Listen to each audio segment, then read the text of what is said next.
Grayson Cole drove 4 hours with a broken taillight and an eviction notice folded in his jacket pocket. He wasn't coming to beg. He wasn't coming to negotiate. He was coming to take back what they owed him, or burn every bridge getting there. What he didn't expect was her. A woman standing at the center of a crumbling empire, holding it together with two bare hands, while the man who was supposed to love her quietly set it on fire. This is the story of what happens when two strangers trust each other, and everything still goes wrong anyway. Drop your city in the comments. Let me see how far this story travels. Hit like, and let's begin. The truck needed new wiper blades. Grayson had known this for 2 weeks. He told himself he would get to it, the same way he told himself he'd get to the loose floor tile in the kitchen, the wobbly rail on Lily's bunk bed, the crack in the bathroom mirror that had been spreading since March. There was always something that needed doing. There was always something that got pushed to next week. He drove through the rain anyway, squinting through smeared arcs of water at I-77 South, the heater blowing lukewarm air at his knees while the rest of the cab stayed cold. The radio had been stuck on a country station for 3 days because he kept forgetting to fix the preset buttons. Some woman was singing about a barn fire. Grayson turned it off. The clock on the dash read 6:14 a.m. He'd left the house before Lily woke up, which meant he'd left before he could second-guess this. His sister Sandra had come over the night before to watch her for the day, and Lily had gone to sleep wearing the little plastic hard hat she'd gotten from a hardware store birthday party 2 months ago, because she was 5 and she did things like that. He'd stood in the doorway of her room for longer than he needed to. Then he'd gone to make coffee and written Sandra a note that said, "Emergency stuff. Back by dinner. Peanut butter sandwich for lunch. She won't touch the crusts. Don't let her con you into screen time before noon." He'd been planning this drive for 11 days. Meridian Agritech Solutions sat on 40 acres outside of Chester County, South Carolina, a company that processed, packaged, and distributed specialty grain to commercial distributors across the Southeast. They had a campus of 6 industrial buildings, a fleet of trucks with their green and gold logo on the side, a PR page that talked about sustainable agricultural futures, and as of 47 days ago, they owed Grayson Cole $11,422. Not $11,000, not $12,000, $11,422. He knew the number the way you know a toothache, by feel, in the dark, without having to think about it. The invoice had been for a complete rebuild on a mid-grade grain processing unit, a Harrington XT7 that Meridian's own maintenance crew had run into the ground through bad calibration and worse oversight. Grayson's company, Cole Industrial Repair, had driven the unit out on a flatbed, stripped it down to the frame, sourced every part they couldn't fabricate themselves, put it back together over 9 days, and returned it running better than factory spec. He had the documentation. He had the photos. He had the signed delivery receipt with the supervisor's signature and the date. What he didn't have was the money. The first call came back with a promise. The second call came back with an explanation about processing delays. The third call went to voicemail. The 4th through 9th calls were a combination of voicemails, polite brush-offs from a receptionist named Michelle, who sounded genuinely sorry, and one actual conversation with someone in accounts payable who told him, with zero self-awareness, that these things take time. The 10th call was 2 weeks ago. A man named Derek Hastings, who identified himself as the chief financial officer of Meridian Agritech, got on the line and told Grayson, in the tone of someone who had not once in his adult life worried about money, that the invoice would be addressed in the next billing cycle, and that if Grayson had concerns, he was welcome to submit them in writing. Grayson had stared at his phone for about 15 seconds after that call ended. Then he'd looked at his bank balance. Then he'd looked at the stack of invoices on his desk. Fuel costs, parts supplier balance, his one employee, Marcus's paycheck that was already 4 days late. Then he'd looked at a folder he kept in the bottom drawer of his desk that had Lily's school enrollment forms for the fall, and some pamphlets about a reading tutoring program she'd been put on a waiting list for. Then he'd picked up his phone again and called his lawyer, Tom Delaney, who had told him that yes, he had a strong case, and yes, it could absolutely go to court, and yes, that would probably take somewhere between 6 and 18 months, and cost him between $4,000 and $8,000 in legal fees up front. Grayson had thanked Tom, hung up, and stared at the wall for a while. Then he decided he was going to drive down to Chester County himself, walk into that building, and look someone in the eye. He hadn't told Marcus. Marcus would have talked him out of it. Marcus was sensible. Grayson, as his sister Sandra had been telling him since they were teenagers, was stubborn in a way that goes past a character flaw into something that needs a different word. The rain let up somewhere around mile marker 41. By the time Grayson pulled off the county road onto Meridian's access drive, the sky had gone from charcoal to pale gray, and the wet asphalt caught the early light in long silver streaks. The facility was bigger than he'd remembered from his one previous visit, when he'd come to assess the damaged unit 8 weeks ago. The main building had a glass-fronted entrance that looked more like a hotel lobby than a grain processing company. There was a parking structure. There was a security booth. There was a brand new digital sign near the entrance that cycled through a rotation of corporate messaging. Meridian Agritech, feeding the future. Meridian Agritech, sustainable harvest. Meridian Agritech, committed to excellence. Grayson parked in the visitor lot, turned off the engine, and sat for a moment with his hands on the wheel. He was wearing clean jeans, his least worn work boots, and a dark blue button-down shirt that he'd pressed that morning at 5:30 a.m. because he didn't own a suit and wasn't about to pretend otherwise. His jacket was a heavy canvas field jacket that Sandra called his negotiation coat. Not because it looked good, but because wearing it made him feel like himself, which she said was the same thing. He grabbed his folder, copies of everything organized by date, and got out of the truck. The security guard at the front desk was a large man named Earl, according to his badge, who looked at Grayson the way people look at things they don't immediately know how to categorize. "I don't have an appointment," Grayson said before Earl could ask, "but I need to speak with Derek Hastings or whoever handles accounts payable. I'm a vendor. I have an outstanding invoice for $11,000, and I've been trying to get paid for 47 days. Earl's expression shifted, not to hostility, exactly, more to the tired neutrality of someone who'd heard versions of this before. "Sir, without an appointment, I drove 4 hours," Grayson said, not aggressively, just factually. "I have documentation. I have a signed delivery receipt. I have an original contract with Meridian's letterhead and signature. I'm not here to cause a scene. I just need to talk to someone who can actually authorize a payment." Earl looked at him for a moment. Then he picked up the phone. What happened next took 40 minutes and 3 different people. First, a young woman from the front office, Grayson thought she introduced herself as Jess, came out and took his folder to make copies. She came back 15 minutes later with his folder, no copies visible, and a look on her face that suggested she had delivered it somewhere and been told something she didn't like. Then a man in a gray suit came out who Grayson didn't recognize and explained, in the careful language of someone reading from a mental script, that Mr. Hastings was not available at this time and that Grayson's concerns had been logged and would be reviewed. Grayson asked what reviewed meant in terms of a timeline. The man in the gray suit said he wasn't able to give a specific timeline. Grayson asked whether anyone at this facility had the authority to authorize payment on an existing contract. The man in the gray suit said that was a question for the accounting department. "Can I speak to someone in the accounting department?" "They're in a meeting." Grayson looked at the man for a long moment. "When do you expect that meeting to end?" "I'm not sure." He took a breath, let it out slow. This was the point where a smarter man might have left. Filed the lawsuit, waited, let the process work. He thought about Lily's peanut butter sandwich. He thought about Marcus's paycheck. He thought about the reading tutoring program waiting list and how much it cost per session once you actually got off it. "I'll wait," he said. He waited in the lobby for 1 hour and 14 minutes. He drank terrible coffee from a machine near the elevator bank. He read every word of the corporate brochures fanned out on the waiting area table.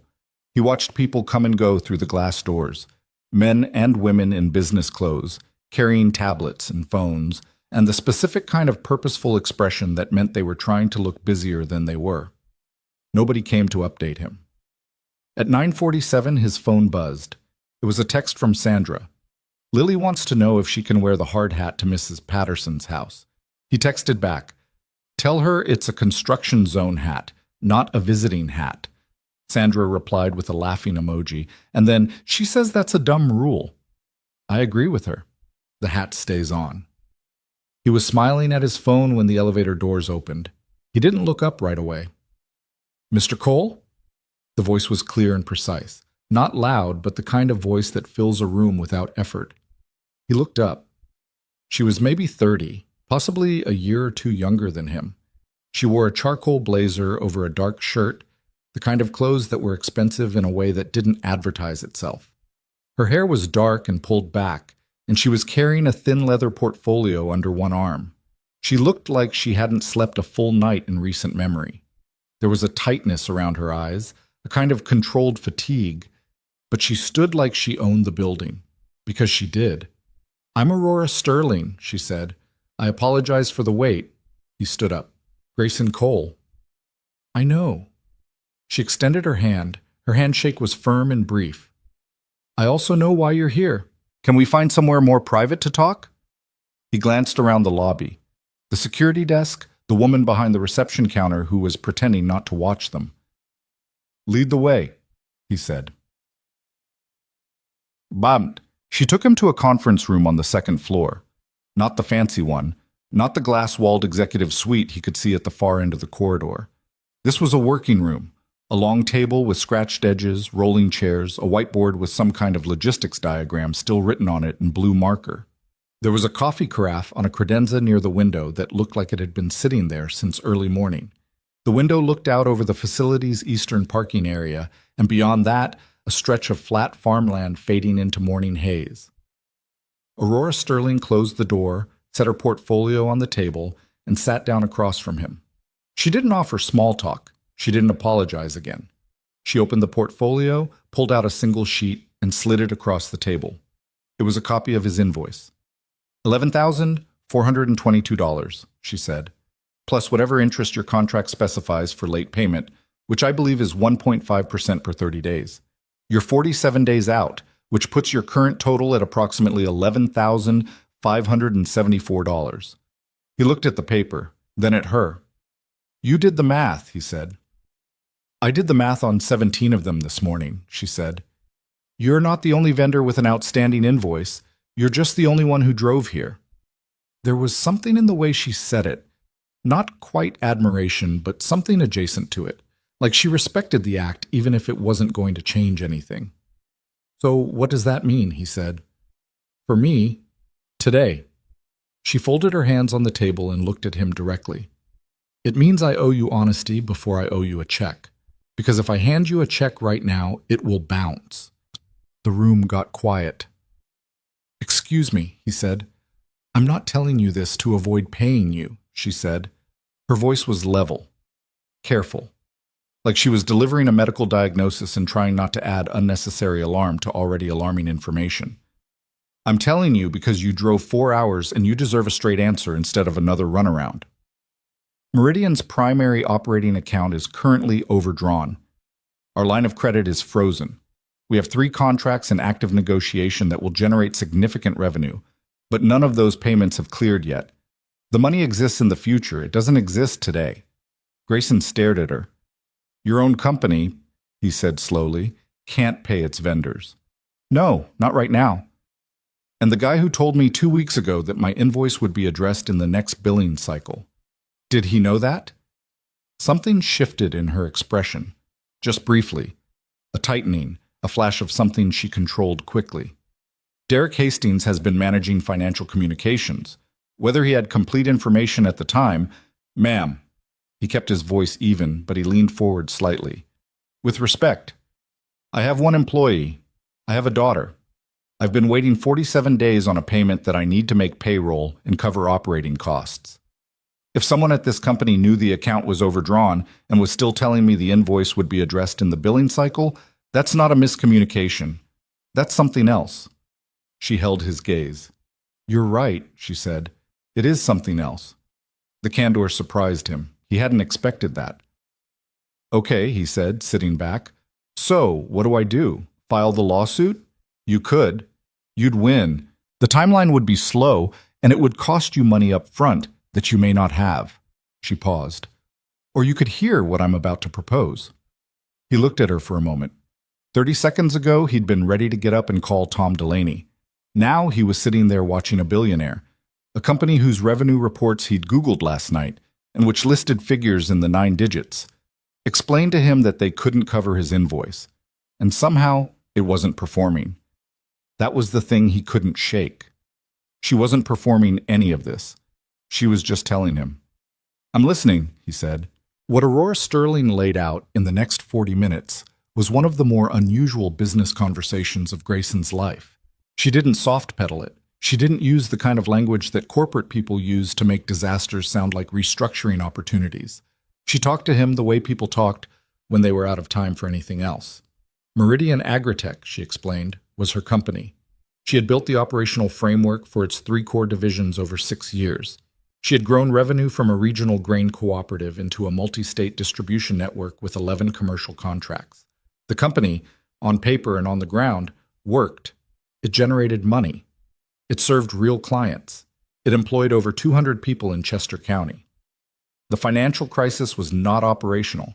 It was not a market problem or supply chain problem. It was one person. She didn't say his name yet. She would, later. That morning, she referred to him only as a partner with significant control over financial accounts. And from the way she said it, from the way her jaw tightened almost imperceptibly when the words came out, Grayson understood that partner was a word she was using because it was technically accurate and not because it came close to describing the actual relationship. That partner had, over the course of the past 14 months, made a series of decisions involving company funds that were, and she chose this word deliberately, he could see her choosing it, unauthorized. Money moved between accounts in ways that weren't properly documented. Credit lines were drawn against without board notification. An emergency equipment fund was depleted. 3 client relations accounts were consolidated in a way that made them easier to manage from a single access point. She hadn't realized how far it had gone until March, and by March, the damage was already deep. "Why are you telling me this?" Grayson asked. "You don't know me." "Because I need you to understand the difference between Meridian not being able to pay you and Meridian being unwilling to pay you," she said. "One of those things is a crisis that has a solution. The other would be a moral failure on my part. I won't have you leave here thinking it's the second one." He thought about that. "What's the proposal?" he said. She opened her portfolio again and slid 3 pages across the table. He looked at them. A densely formatted document, clearly prepared in advance. Not this morning. She'd prepared this before he arrived. She'd known he was coming. "How did you know I'd be here today?" he asked.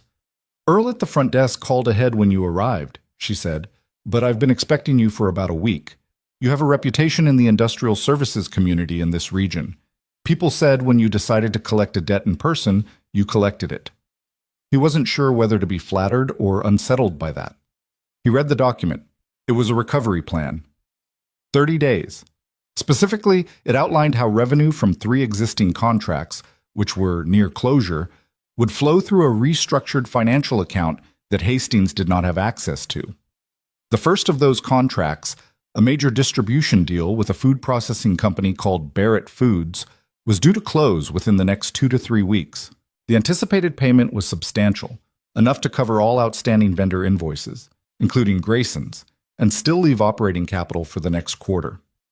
In exchange for Grayson's willingness to wait, and, more specifically, for him not to file a lawsuit that would trigger a formal legal inquiry into Meridian's finances, which would almost certainly collapse ongoing contract negotiations, Aurora was offering a written commitment that his payment would be prioritized in the first distribution from the Barrett Foods account, with a penalty clause. If the 30 days passed without payment, she would personally guarantee the balance from her own holdings, her personal holdings. He looked up from the document. "You're personally guaranteeing this?" "Yes. If the company doesn't pay me, you pay me." "Out of my own accounts?" "Yes." "Why would you do that?" She looked at him steadily. "Because I built this company and I intend to keep it, and because you're owed what you're owed." She paused. "And because I need vendors to stop panicking. Every day someone files a lawsuit or threatens a lien, it creates noise in the market that makes it harder to close the contracts that would fix this. I need 30 days of stability to actually solve the problem instead of manage the fallout." It was, He had to admit, a coherent argument. Frustrating, but coherent. He set the document down, looked out the window at the gray sky over the farmland. My employee's paycheck is 4 days late, he said. His name's Marcus. He has a family. He trusted me. I understand. I have a 5-year-old daughter. He said it not for sympathy, but because he needed her to understand the actual stakes. Not abstractly, concretely. I need this money. I know. If this doesn't come through in 30 days, it will. If it doesn't, then I pay you myself, she said, in full, with penalty. That commitment is in writing on page 3. I'll have it notarized before you leave the building. He looked at her for a long time. She didn't look away. She didn't fidget or qualify.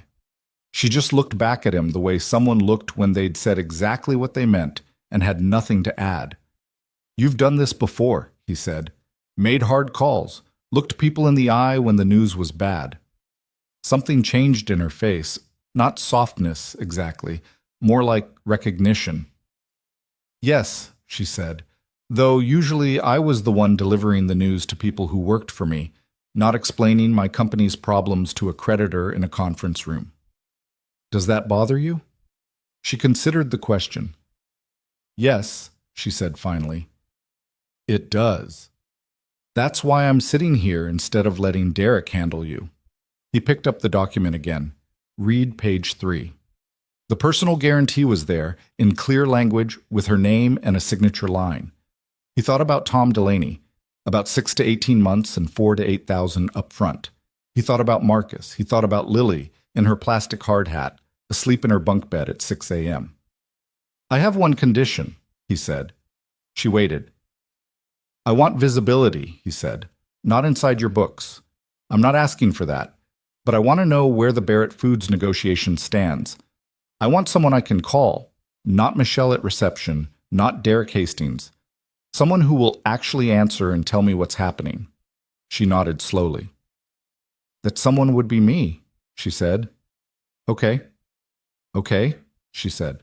He picked up a pen from the table, one of those cheap hotel-style pens that seem to materialize in conference rooms by the laws of physics, and signed his name on the agreement. She countersigned without hesitation. Then she stood, walked to the door, and spoke briefly to Jess, who had apparently been waiting in the hallway. Within 20 minutes, a notary had appeared, the document was stamped, and Grayson had the original copy in his folder. He stood to leave. She walked him to the elevator. Mr. Cole, she said as the elevator doors opened. He stopped. Thank you, she said. I mean it. He stepped into the elevator, looked back at her for a moment. This woman in her charcoal blazer, standing in the hallway of a building she was trying to hold together, looking like she hadn't had a full night of sleep in months, and wasn't planning to ask anyone for sympathy about it. Don't make me regret this, he said. The doors closed. He sat in his truck for a few minutes before starting the engine. He called Marcus. Marcus answered on the second ring, the way Marcus always did, which was one of the things Grayson genuinely appreciated about the man. How'd it go? Marcus asked. Complicated, Grayson said. I didn't get a check. A pause. Gray, I got a signed, notarized agreement with a 30-day timeline and a personal guarantee from the owner of the company. He paused. Her personal guarantee. Out of her own accounts. Another pause. Longer. That's actually kind of impressive. Yeah. He stared at the windshield. I'll cover your paycheck from the business account this week. We'll be tight, but we'll cover it. You sure? I'm sure. We've been tight before. Yeah, we have. Marcus paused. Is she going to come through? Grayson thought about Aurora Sterling across that conference table. The invoice with his math already done. The flat candor about an overdrawn account. The prepared documents. The notary waiting in the hall. Honestly, he said, I think she is. Then, okay, Marcus said. I trust your read. Don't tell me that. It gives me too much responsibility. Marcus laughed. Drive safe. He drove home in better weather. The rain had gone, and the sky had opened up into one of those cold, clear spring days that look beautiful from inside a warm truck and would have been miserable to stand in. He stopped at a gas station and bought Lily a pack of peanut butter crackers as a peace offering for missing the morning, even though she was 5 and didn't know there was anything to feel bad about. He thought, on the long straight stretch of I-77 North, about what it would take for Aurora Sterling's plan to actually work. He knew enough about business to understand the mechanics. The Barrett Foods deal needed to close. That meant it had to survive whatever the next 2 to 3 weeks brought. Negotiations, due diligence, whatever was happening internally at Meridian. And based on what she'd told him, the main threat wasn't the deal itself. It was the person she'd called a partner with significant control over financial accounts, her husband. He'd put that together after the meeting, sitting in the truck. The way she'd referenced a partner with that particular controlled kind of tension. The fact that she was restructuring accounts to exclude him. The fact that she'd described this person's decisions as unauthorized while simultaneously being in a position where she couldn't simply fire or remove them. That was a marriage, or something that had been one. He didn't let himself think too much about that. It wasn't his business. She'd hired him, or rather, he'd agreed to her terms, in a professional capacity. She had her crisis to manage. He had his own. He pulled into his driveway at 3:48 p.m. Sandra's car was still there. He could hear Lily through the front door before he even reached the porch. She was narrating something at considerable volume, which meant she was either playing pretend or explaining the rules of a game she'd invented to Sandra, who was probably enduring it with the particular patient smile she got when she was too tired to fully engage but too fond of her niece to admit it. He opened the door. Lily was wearing the hard hat and holding a toy measuring tape. She spun around when she heard him. "Daddy, we're building a hospital for the stuffed animals." But Sandra doesn't understand blueprints. Sandra, seated on the couch with a coffee mug, mouthed "Help me" with total sincerity. "Show me the blueprints," Grayson said, dropping his folder on the hallway table and crouching down to his daughter's level. "Walk me through the design." Lily began walking him through a series of crayon drawings with the gravity of a project manager. He listened. He asked questions. He pointed out structural concerns about the stuffed animal ICU wing with complete seriousness. And somewhere in the back of his mind, he kept seeing a woman in a charcoal blazer sliding a piece of paper across a table, his invoice, the math already done, and saying with a flatness that had nothing to do with coldness, "You're right, it is something else." He didn't know yet what the next 30 days were going to look like, but something told him they weren't going to be quiet. The call came 3 days later. He was under a conveyor unit at a tile manufacturer's plant in Rock Hill. Not glamorous work, a bearing replacement and a belt realignment, the kind of job that paid steadily, if not excitingly, when his phone buzzed in his breast pocket. He worked himself out from under the unit, sat up, and looked at the screen. A. Sterling. He'd added her to his contacts that afternoon after leaving Meridian. It had felt oddly formal doing it, like entering a new variable into a calculation whose outcome he didn't know yet. He answered. "Cole?" "Mr. Cole. It's Aurora Sterling." Her voice had the same quality he remembered from the conference room, precise, no wasted words. "I wanted to update you on the Barrett Foods negotiation. We've moved to final terms. Their legal team sent contract language yesterday. We're targeting signature by end of next week." He sat on the factory floor with his back against the conveyor frame. "That's faster than you projected." "Yes. Their timeline got pulled forward. They're trying to close before their fiscal quarter ends, which is good for us." A brief pause. "I wanted you to have this information directly, as we agreed." "I appreciate it." He looked at his hand, grease on the knuckles, a small cut from earlier that he'd forgotten about until now. "Is there anything threatening the deal from your side?" A silence that was just slightly too long. "Nothing from the operational or negotiation side," she said. "Okay," he said carefully. "What about the other side?" Another pause, shorter this time. "Nothing I can't manage." "Ms. Sterling," he kept his voice even, "you told me in that conference room that you'd be straight with me. That's the deal we made." A longer silence. When she spoke again, something had shifted slightly. Not cracked, exactly, but adjusted. "There was an attempt this week to access the restructured account I told you about. The one Barrett's payment was supposed to route through. His grip on the phone tightened. Successful? No, the authorization structure requires 2 signatures now. The attempt was blocked. She paused. But it tells me the timeline matters more than I thought, which is why I'm calling you today instead of waiting until next week. He thought about the conference room, the careful language, a partner with significant control, the notary in the hallway.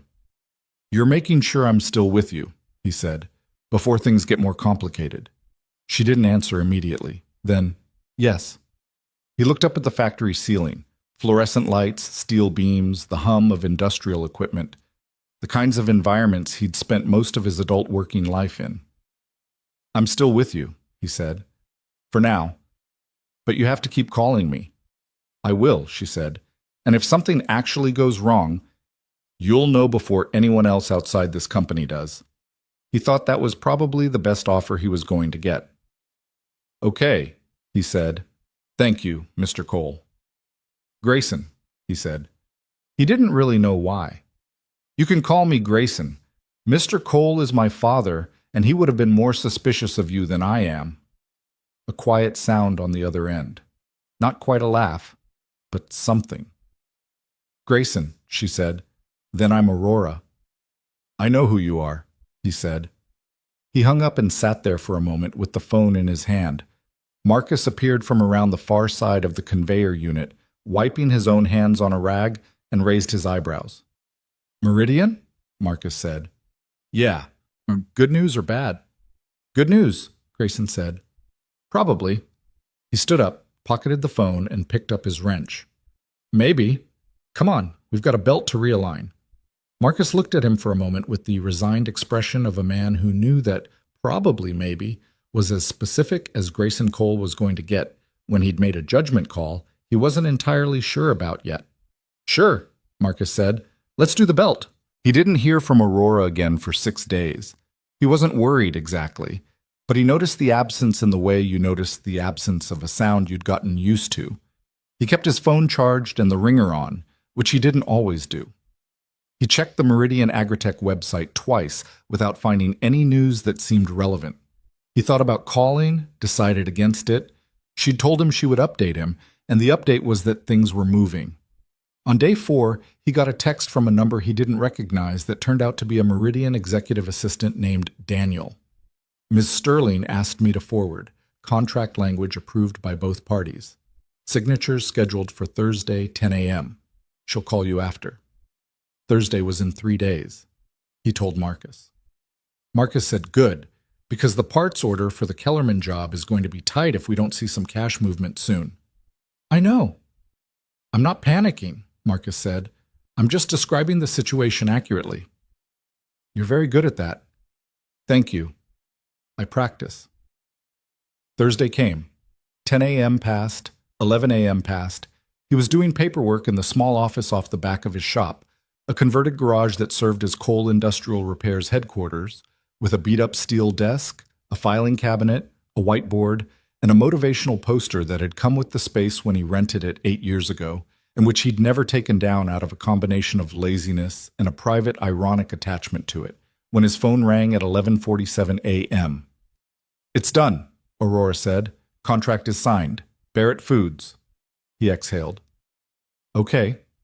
Payment is scheduled to transfer into the new account within 15 business days. 15 business days, he said. I know that's 3 weeks, Aurora. I know.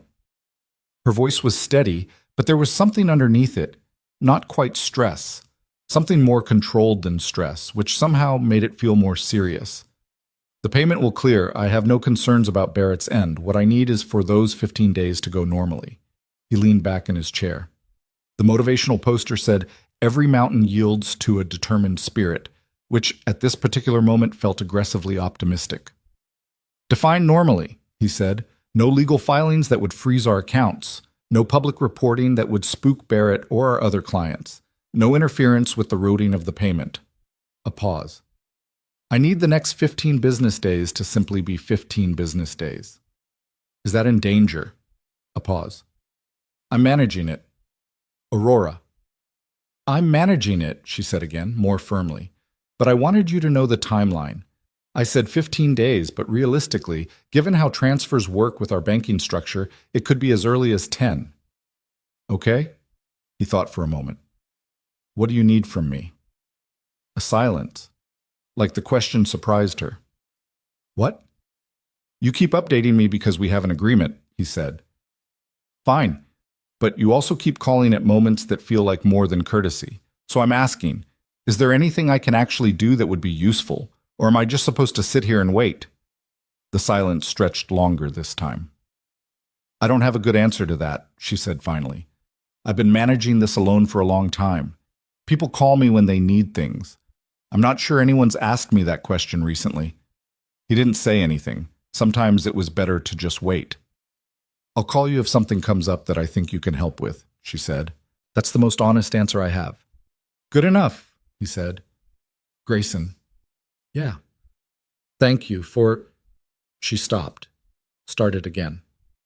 For treating this like a business arrangement instead of a catastrophe. It helps. He looked at the motivational poster. Every mountain yields to a determined spirit. Don't thank me yet, he said. Talk to me in 15 business days. 10, she said. I'm shooting for 10. She hung up. He sat in the quiet office with his phone on the desk and the spring light coming through the dusty window and the distant sound of Marcus doing something with a ratchet in the shop bay. $11,574.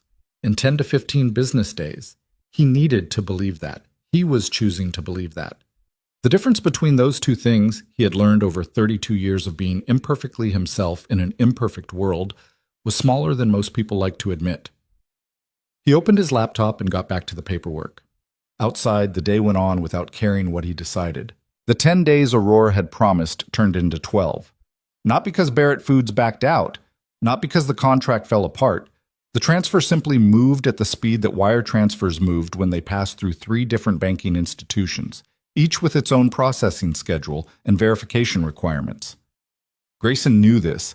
He'd done enough invoicing in his professional life to understand that 15 business days was an optimistic estimate built on the assumption that nothing at any institution moved slower than its stated rate. He still watched his phone like it owed him something. Marcus didn't say much about it. That was one of the things Grayson valued most about Marcus Reeves. The man had an instinct for when not to talk. They'd worked together for 6 years since Marcus had responded to a help-wanted ad that Grayson had posted on a community board at the county hardware store. And in those 6 years, they'd developed the particular shorthand of 2 people who spent most of their working hours 3 feet apart in loud environments. Marcus knew when to ask and when to keep moving. They kept moving. A pump overhaul at a plastics facility in York. A conveyor realignment at the same tile plant in Rock Hill. A small fabrication job for a local construction company that turned out to be more complicated than quoted, because these things always were, and which Grayson ended up eating 2 days of labor on without charging more because the customer was a family-owned outfit, and he knew what it felt like to be a small operation watching a job run over budget.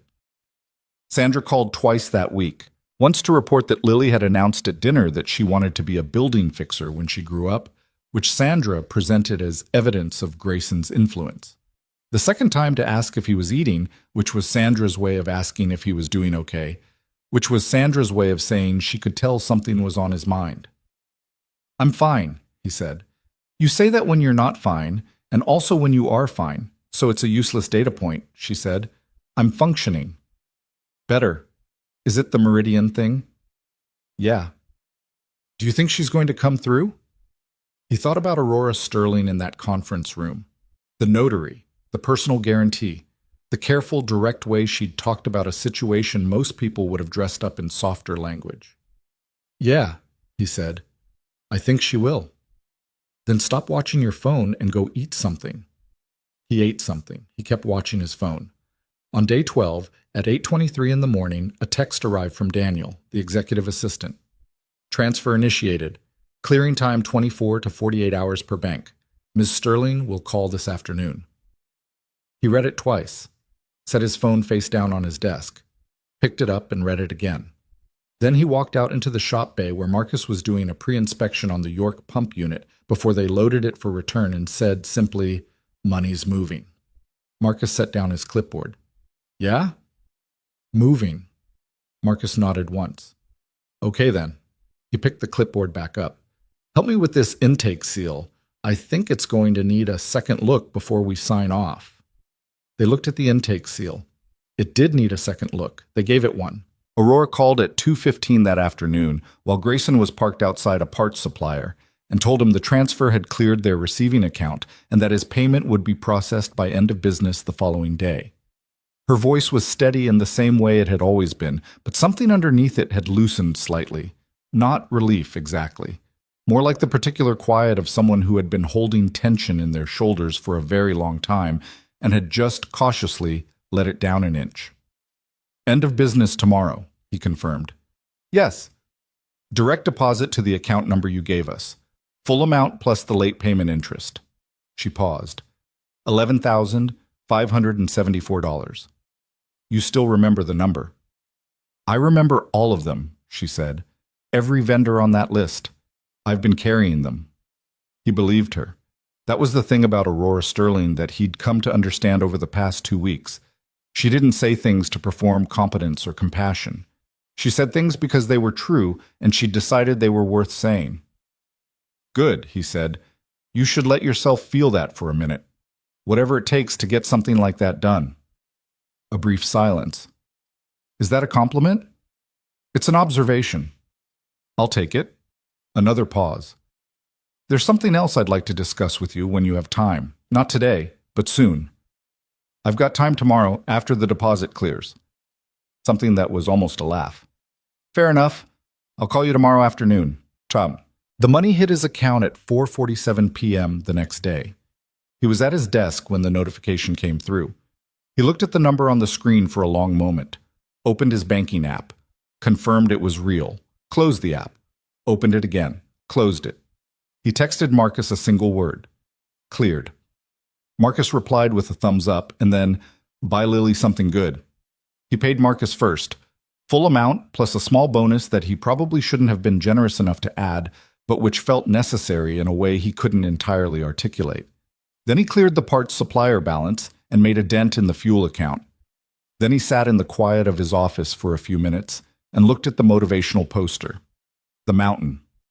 The determined spirit. He'd made it past one mountain. That was all. There was always another one. Aurora called the next afternoon as promised. It was a Friday, and he was at his desk handling invoices, the ordinary work that went on regardless of crises, when the phone rang at 3:20. I want to offer you something, she said without much preamble. That was becoming familiar, the directness that didn't bother with runway. Something beyond what we already settled. I'm listening. Meridian's Eastern Division is struggling, she said. Operationally, not financially, at least not primarily. It's a management and equipment issue. We have a grain conditioning facility that processes roughly 30% of our total output, and it's been running at 62% capacity for the past 5 weeks because of a series of maintenance failures that our internal team has been unable to fully resolve. She paused. I've looked at your work history.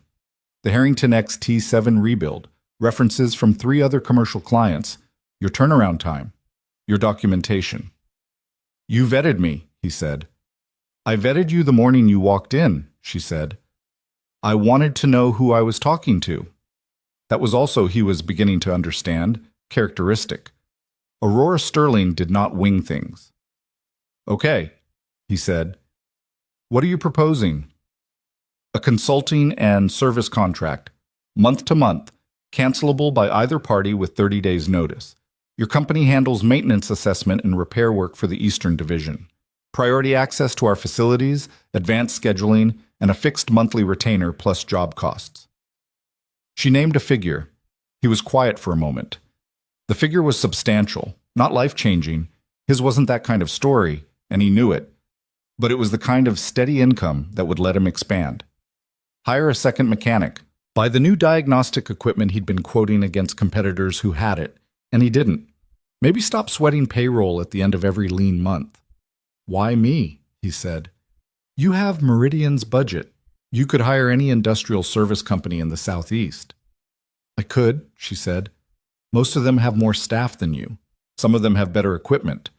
A few of them have regional offices 2 hours closer to my eastern facility. A beat. None of them drove 4 hours on their own dime to look me in the eye about an $11,000 invoice. That's not exactly a technical qualification. No, she said. It's a character qualification. I've been short on those lately in my professional relationships. He thought about that. I'd want to see the facility first, assess what we're actually dealing with. Obviously. And I want the contract to be clear about scope. I'm a two-person operation. I'm not taking on work I can't deliver. The contract will reflect that. She paused. Can you come Tuesday? He checked his calendar. The York job was Monday delivery. Tuesday was clear. Yeah, he said. I can come Tuesday. Good. I'll have Daniel send you the details. She was about to hang up. He could feel it in the cadence when he said, Aurora. Yes. Is this just business, he said, or is this also you building a wall around your Eastern Division that someone else can't get to easily? A silence. Then, carefully, it can be both things. Okay, he said, as long as I know what I'm walking into. You always will, she said. That's the other reason I'm calling you. Chad. He drove down on Tuesday with Marcus because he never assessed a facility for the first time without a second set of eyes, and because Marcus had a quieter and more methodical way of identifying problems than Grayson did. Grayson's instinct was fast. He could walk a floor and feel where things were wrong the way some people felt weather changes in an old joint. Marcus moved slowly, systematically, and caught things that fast instincts skipped over. Together, they were better than either of them alone. The Eastern Division facility was 40 minutes northeast of Meridian's main campus. A different building, different management structure, and visibly different culture. Where the main campus had the polished front-of-house quality of a company that had spent money on its image, the Eastern facility felt like a place where people actually worked. The floors had scuff marks. There were handwritten notes taped to equipment panels. The smell was grain dust and machine oil and industrial cleaner in roughly equal measure. Grayson liked it immediately. The facility manager was a heavy-set man named Roy Burkett, who had salt and pepper stubble and the particular watchful expression of someone who'd learned to be skeptical of people sent from corporate. He shook Grayson's hand and Marcus's hand and didn't offer coffee, which Grayson interpreted as a test of some kind. Ms. Sterling said you'd be coming, Roy said. She didn't give me a lot of detail. We're here to assess the conditioning equipment, Grayson said. Not to restructure anything, not to report on your operation, just the machines. Roy looked at him steadily. She didn't tell me that. I'm telling you that. You want to call her and confirm? Go ahead. I'll wait. Roy studied him for another second. Then something shifted in his face, a slight relaxation, barely visible. Come on, he said. I'll walk you through it. What they found was not catastrophic. It also wasn't simple. The facility had 6 conditioning units in the primary processing bay, large, complex machines that managed grain moisture levels, temperature, and airflow in coordinated cycles. 3 of them were running acceptably. One was running at reduced capacity due to what Roy's team had diagnosed as a sensor issue, but which Marcus, after about 20 minutes, identified as a more fundamental calibration problem in the airflow control module. The 5th unit had been partially disassembled by Roy's maintenance crew in an attempt to resolve a recurring jam and was currently out of service. The 6th had an issue that nobody had been able to definitively pin down. It ran, but it ran badly, cycling inconsistently in a way that was degrading output quality. Grayson stood in front of the 6th unit for a long time. Roy stood next to him. Neither of them spoke. When did this start? Grayson asked. 6 weeks ago, give or take. Gradually or sudden onset? Gradual. Started small. We thought it was seasonal. Has anyone pulled the control board?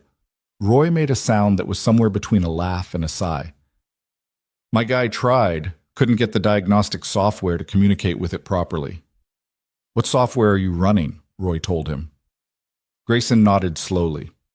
It was an older diagnostic system. Not ancient, but 2 versions behind the current release, and this particular unit model had a known communication issue with that version that the manufacturer had patched a year ago. I think I know what it is, Grayson said. You've been looking at it for 10 minutes. I've seen this before on a similar unit. Different client. The symptom is the same. He paused. I could be wrong. I'd want to run diagnostics before I commit to anything. Roy looked at him. Most of the guys they send in from outside say they know exactly what it is inside of 3 minutes and are wrong inside of 3 days. That sounds like something that's happened before. More than once. Roy crossed his arms. You're different? I'm slower, Grayson said simply.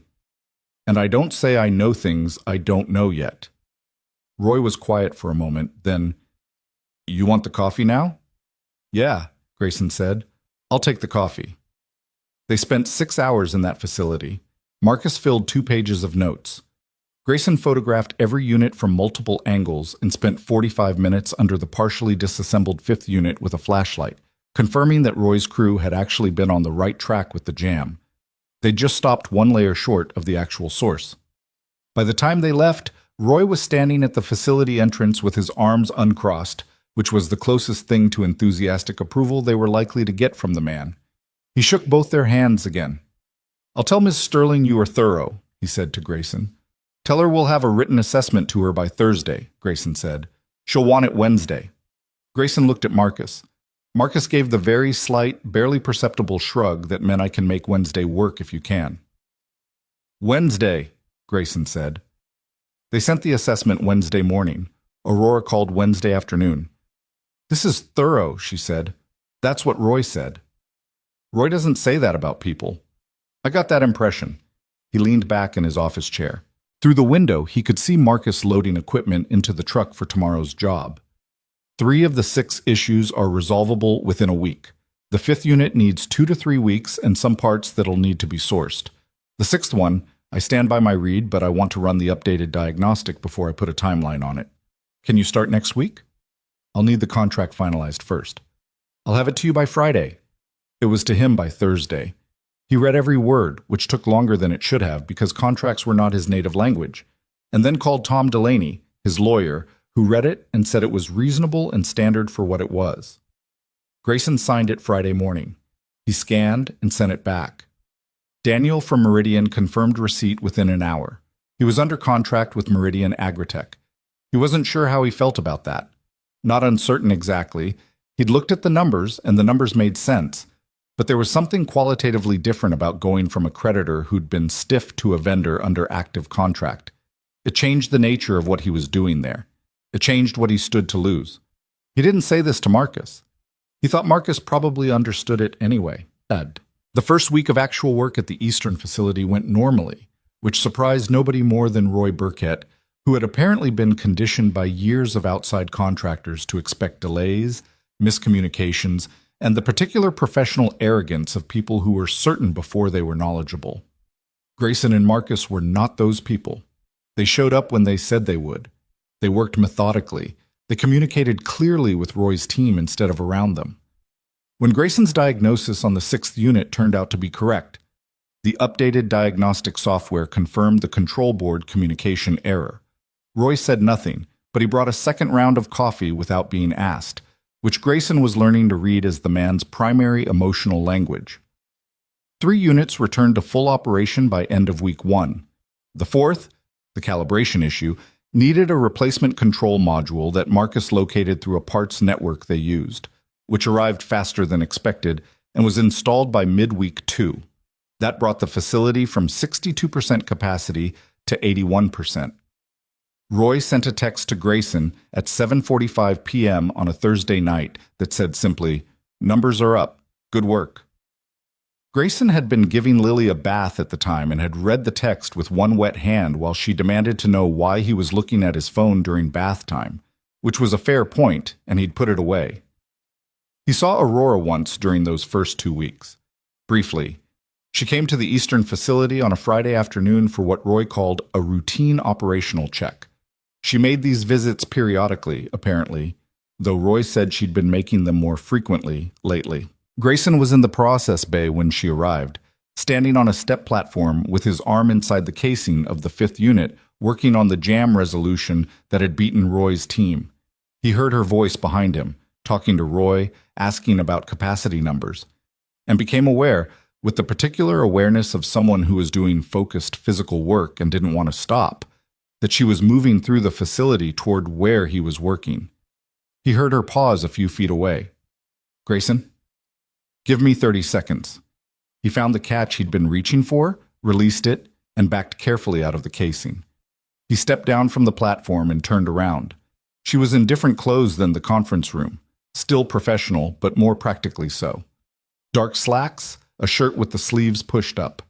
She looked less like the executive floor and more like someone who actually walked through facilities on a regular basis, which she clearly did. "How's the 5th unit?" she said. "Week and a half," he said. "Maybe 10 days if the secondary parts arrive when Marcus expects." "Roy says you're further along than anyone has been in months." "Roy's team did the hard part. They got most of the jam exposed. We just finished it." She looked at the unit, then back at him. Something moved through her expression that was too quick to fully read. "I meant to come by sooner," she said. "Things at the main campus have been—" She stopped, chose a different word. "Complex." "How complex?" She glanced at Roy, who had drifted tactfully toward the far side of the facility. "More so than when we last spoke," she said quietly. "Nothing that affects you directly. Yet. Aurora." "I have it handled." She met his eyes. "I'm not telling you things are fine when they're not. They're not fine, but they're managed." He looked at her for a moment. She had the look of someone who had been handling something difficult alone for long enough that it had started to become invisible to them. The tiredness that went past the face and got into the way a person held themselves. He decided not to push. "Okay," he said. "Call me if managed becomes something else." "I will." She glanced around the facility. The running units, the numbers on the display panels, the cleaner floor that Roy's team had swept that morning in what Grayson suspected was an unconscious expression of improved morale. "This matters," she said. "What you're doing here. I want you to know that." "It's the job," he said. "Yes, but—" She stopped, seemed to decide against whatever she'd been about to say. "Yes," she said instead. "It's the job." She moved on through the facility, stopping to talk to 2 of Roy's team members, asking questions that were specific enough to be real questions and not performance. Roy appeared beside Grayson after she passed. "She always like that?" Grayson asked. "Like what?" "Knows what to ask." Roy watched her across the facility floor. "She's been coming out here since before the main campus knew this division existed," he said. "When nobody at corporate cared about this building, she came to see it, asked questions, remembered the answers."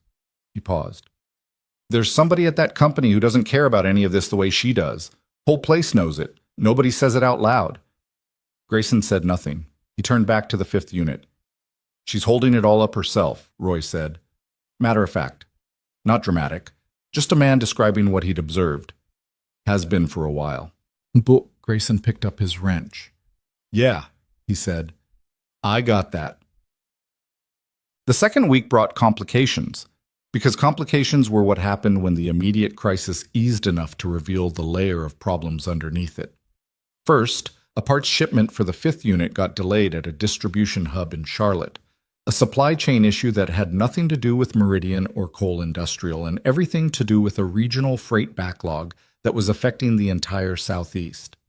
Marcus spent 2 hours on the phone redirecting the order through a different supplier, which added 3 days and some costs that Grayson absorbed rather than invoice, because the delay wasn't Aurora's fault or his fault, and passing it downstream felt wrong. Second, there was an incident at the main campus that Aurora told him about in a phone call at 9 p.m. on a Tuesday. He was on his couch, the house quiet after Lily was in bed, a documentary he wasn't watching playing in the background. "I need to tell you something," she said.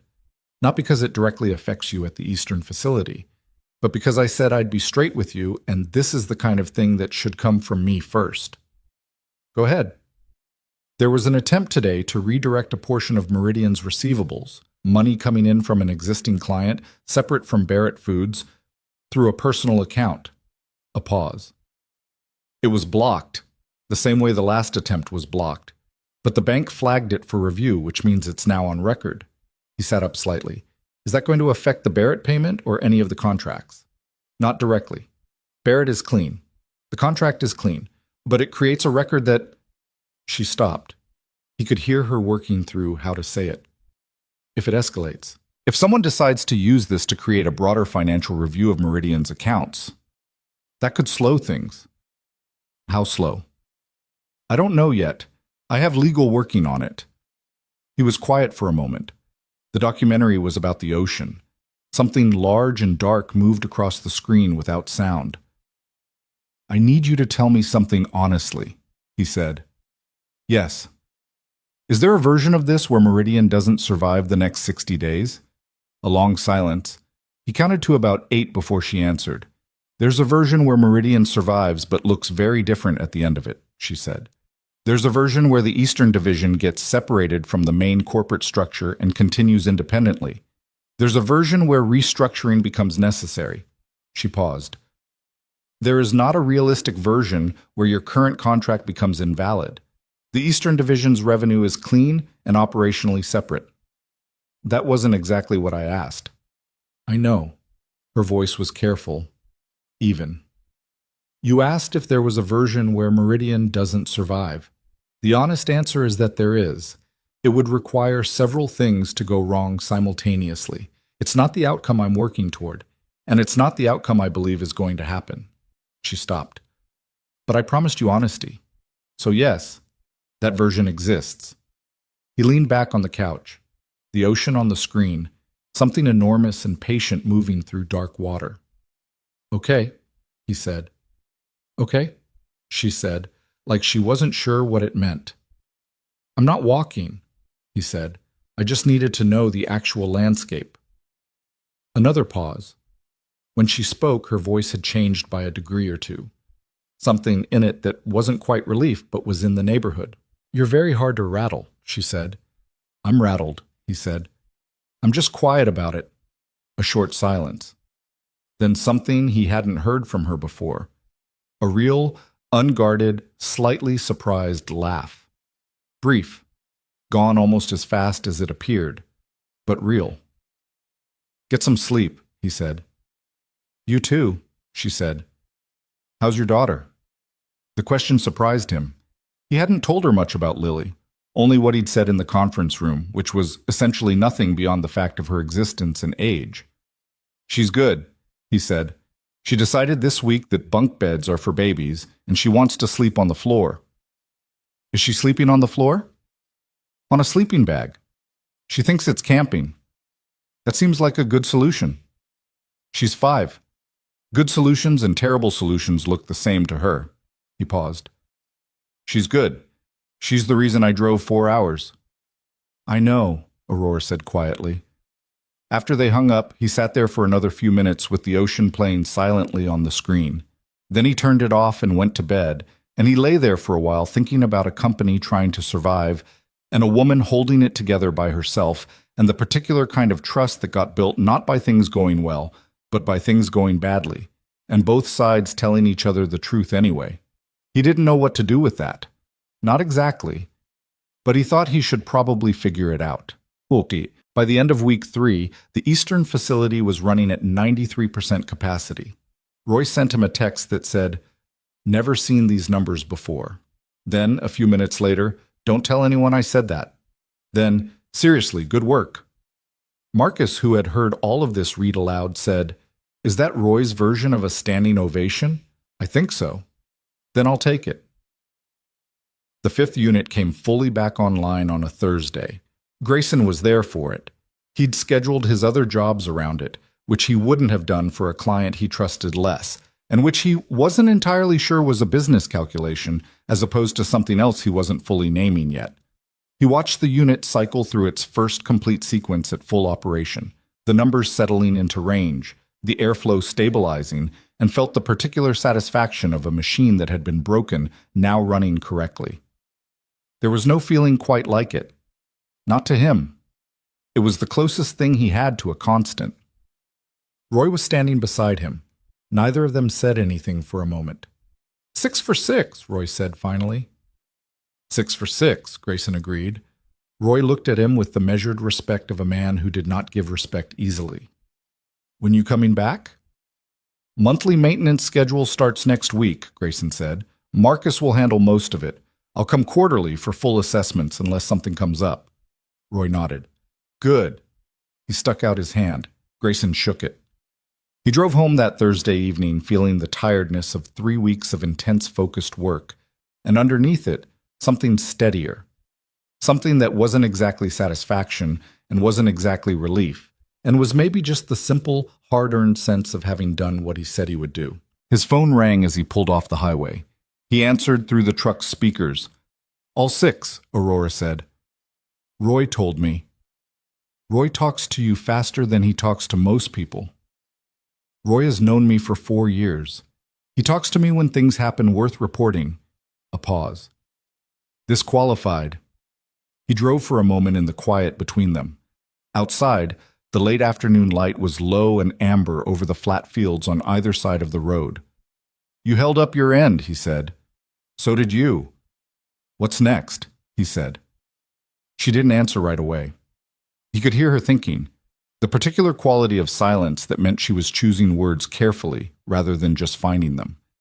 I need to deal with what's in front of me at the main campus, she said. It's building toward something. I can feel it. When it does, he said, call me. Why? She said. Not suspiciously, genuinely asking, like the question itself was slightly unusual to her. Because that's what you do when you have someone you can call, he said. The silence stretched a beat longer than it needed to. All right, she said. Good night, Grayson. Good night, Aurora. He drove the rest of the way home with the window cracked and the cool evening air moving through the cab, and he thought about 6 grain conditioning units running exactly as they should, and a woman in the distance managing something he couldn't fully see yet, and the space that existed between where things were now and where they were going. The mountain was still there. It was always still there. He was still going. The call that changed everything came on a Wednesday morning, 6 days after the Eastern facility hit full capacity. Grayson was at his desk going over supply quotes when his phone rang at 7:52 a.m. He expected Daniel, or maybe Roy, with a follow-up question about the monthly maintenance schedule. He picked up without looking at the screen. Aurora's voice came through tight and controlled in a way that was different from anything he'd heard before. Not panicked.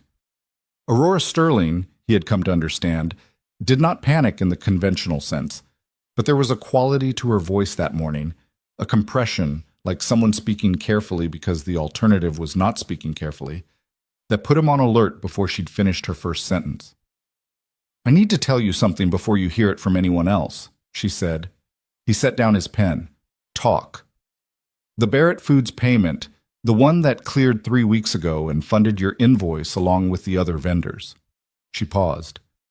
Someone attempted overnight to redirect a portion of Meridian's secondary receivables, a different account, not Barrett, but the same banking institution, into an external personal account. The bank's fraud detection flagged it at approximately 2 a.m. The transfer was blocked, but the flag triggered an automatic review of all Meridian accounts at that institution. He waited. As part of that review, she continued, the bank has placed a temporary hold on our primary operating account pending verification of recent transaction activity. That hold is expected to last between 3 and 7 business days. He said nothing for a moment. Is this going to affect the Eastern Division's maintenance contract payments? No. The Eastern Division operates through a separate regional banking relationship. Your retainer and job invoices come out of that account. It's not affected. She paused. But it affects everything else. How much is everything else? She told him. The numbers were significant, not civilization ending, but the kind of significant that could cascade if the hold extended toward the longer end of the estimate, if vendors started getting nervous, if word reached the wrong people in the financial press. Who knows, he said. Right now, my CFO, the interim one I brought in 6 weeks ago, not Hastings, my legal team, the bank's fraud division, and you. A pause. Hastings knows that the flag happened. He was the one who attempted the redirect. The room got very still. Grayson had known, in the abstract, since that first conference room conversation, that the man Aurora had carefully called a partner with significant control over financial accounts was doing things that were wrong. He'd understood the shape of it.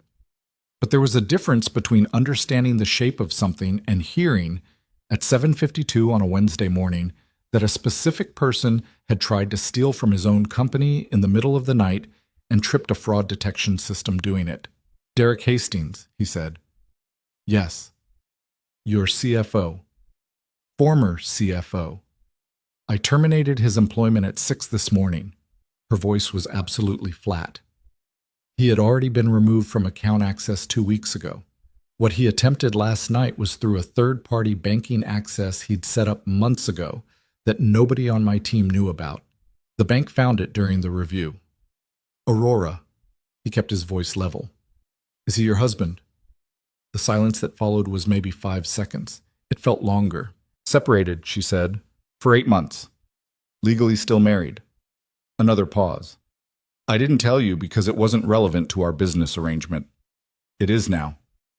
"Yes," she said. "It is now." He leaned back in his chair and looked at the ceiling. Outside, he could hear a truck going by on the road.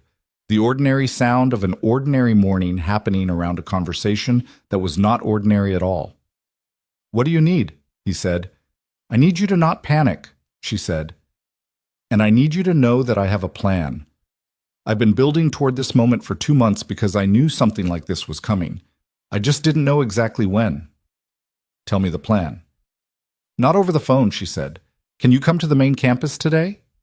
He looked at his desk, the supply quotes, the invoice stack, the Kellerman job that Marcus was handling solo today and didn't strictly need him for. "I can be there by noon," he said. "Come to the side entrance, not the lobby. Daniel will meet you." She hung up. He sat there for a moment, then he texted Marcus. "Meridian. Be back tonight. Call if Kellerman gets complicated." Marcus replied, "Got it. You okay?" He texted back, "Yeah," which was partially true. He was functional. That was the most honest version of okay available at that moment. He picked up his folder, the one with the contract copies and the original notarized agreement, which he'd kept in his desk drawer since March, and put it in his bag. He didn't know if he'd need it, but he'd learned from the first day of this that being prepared was the only kind of control he actually had. Daniel met him at the side entrance at 11:47. He was younger than Grayson had imagined from the texts, maybe 26, with the slightly harried efficiency of someone managing 10 things at once and doing it competently but not easily. He led Grayson through a corridor he hadn't been in before, past a series of offices with glass walls where people were working with the particular focused intensity of a staff that knew something was happening and was trying to function normally through it. Aurora's office was on the 3rd floor. Not the executive suite he'd seen on his first visit. A different room, smaller, clearly a working office rather than a meeting space. There was a large monitor on the desk showing what looked like a financial dashboard. There were physical documents spread across a secondary table. A half-full cup of coffee sat on the corner of the desk going cold. She was on the phone when he arrived. She held up one finger without looking at him and continued talking. Sharp, specific, the language of someone speaking to a lawyer. He sat in the chair across from the desk and waited. She finished the call and set the phone down and looked at him. She looked like someone who had been awake since before 2 a.m. and was running on something tougher than caffeine. Not broken, but carrying significant weight.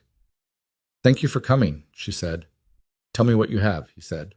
She told him, thoroughly, methodically, in the same unflinching way she'd told him about the overdrawn account on the morning he'd walked into her lobby.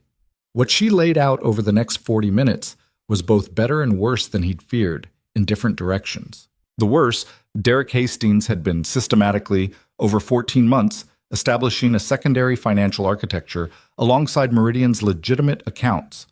Not a simple embezzlement, something more sophisticated and more damaging. He had moved money between Meridian's operating accounts and accounts held by a separate LLC he'd registered in Delaware, using documentation that was close enough to legitimate internal transfers to pass casual review.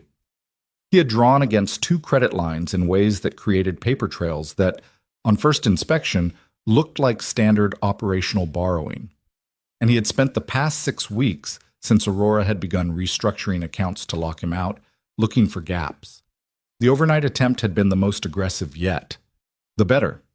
He hadn't found the gaps because Aurora had spent 6 weeks making sure there weren't any. The restructured accounts were clean. The Barrett Foods payment was clean. The Eastern Division's accounts were clean. The new interim CFO, a woman named Patricia Vance, who had been brought in quietly and who Aurora described in 2 words as extremely good, had been building a documented record of every irregular transaction for the past 2 months. "We have documentation," Aurora said, "a complete audit trail of every irregular transaction going back 14 months. Patricia built it with forensic accounting support. Every movement, every account, every signature." She looked at him steadily. "The problem is what happens when we use it. Walk me through the problem." She stood up and moved to the secondary table, where the physical documents were spread out. He came around the desk to stand beside her. She pointed to a timeline she'd drawn, handwritten, on a large sheet of paper with dates and amounts and account names. "The Barrett Foods contract has a standard stability clause," she said. "It's common in large commercial distribution deals. If either party becomes subject to a formal legal proceeding that materially affects financial stability, the other party has the right to suspend or terminate the contract pending resolution." She looked at him. "If I bring this to law enforcement today, if I file a formal complaint against Derek and this becomes a criminal matter, Barrett's legal team will see it. They'll invoke the clause. They'll suspend the relationship pending investigation. That suspension could last months."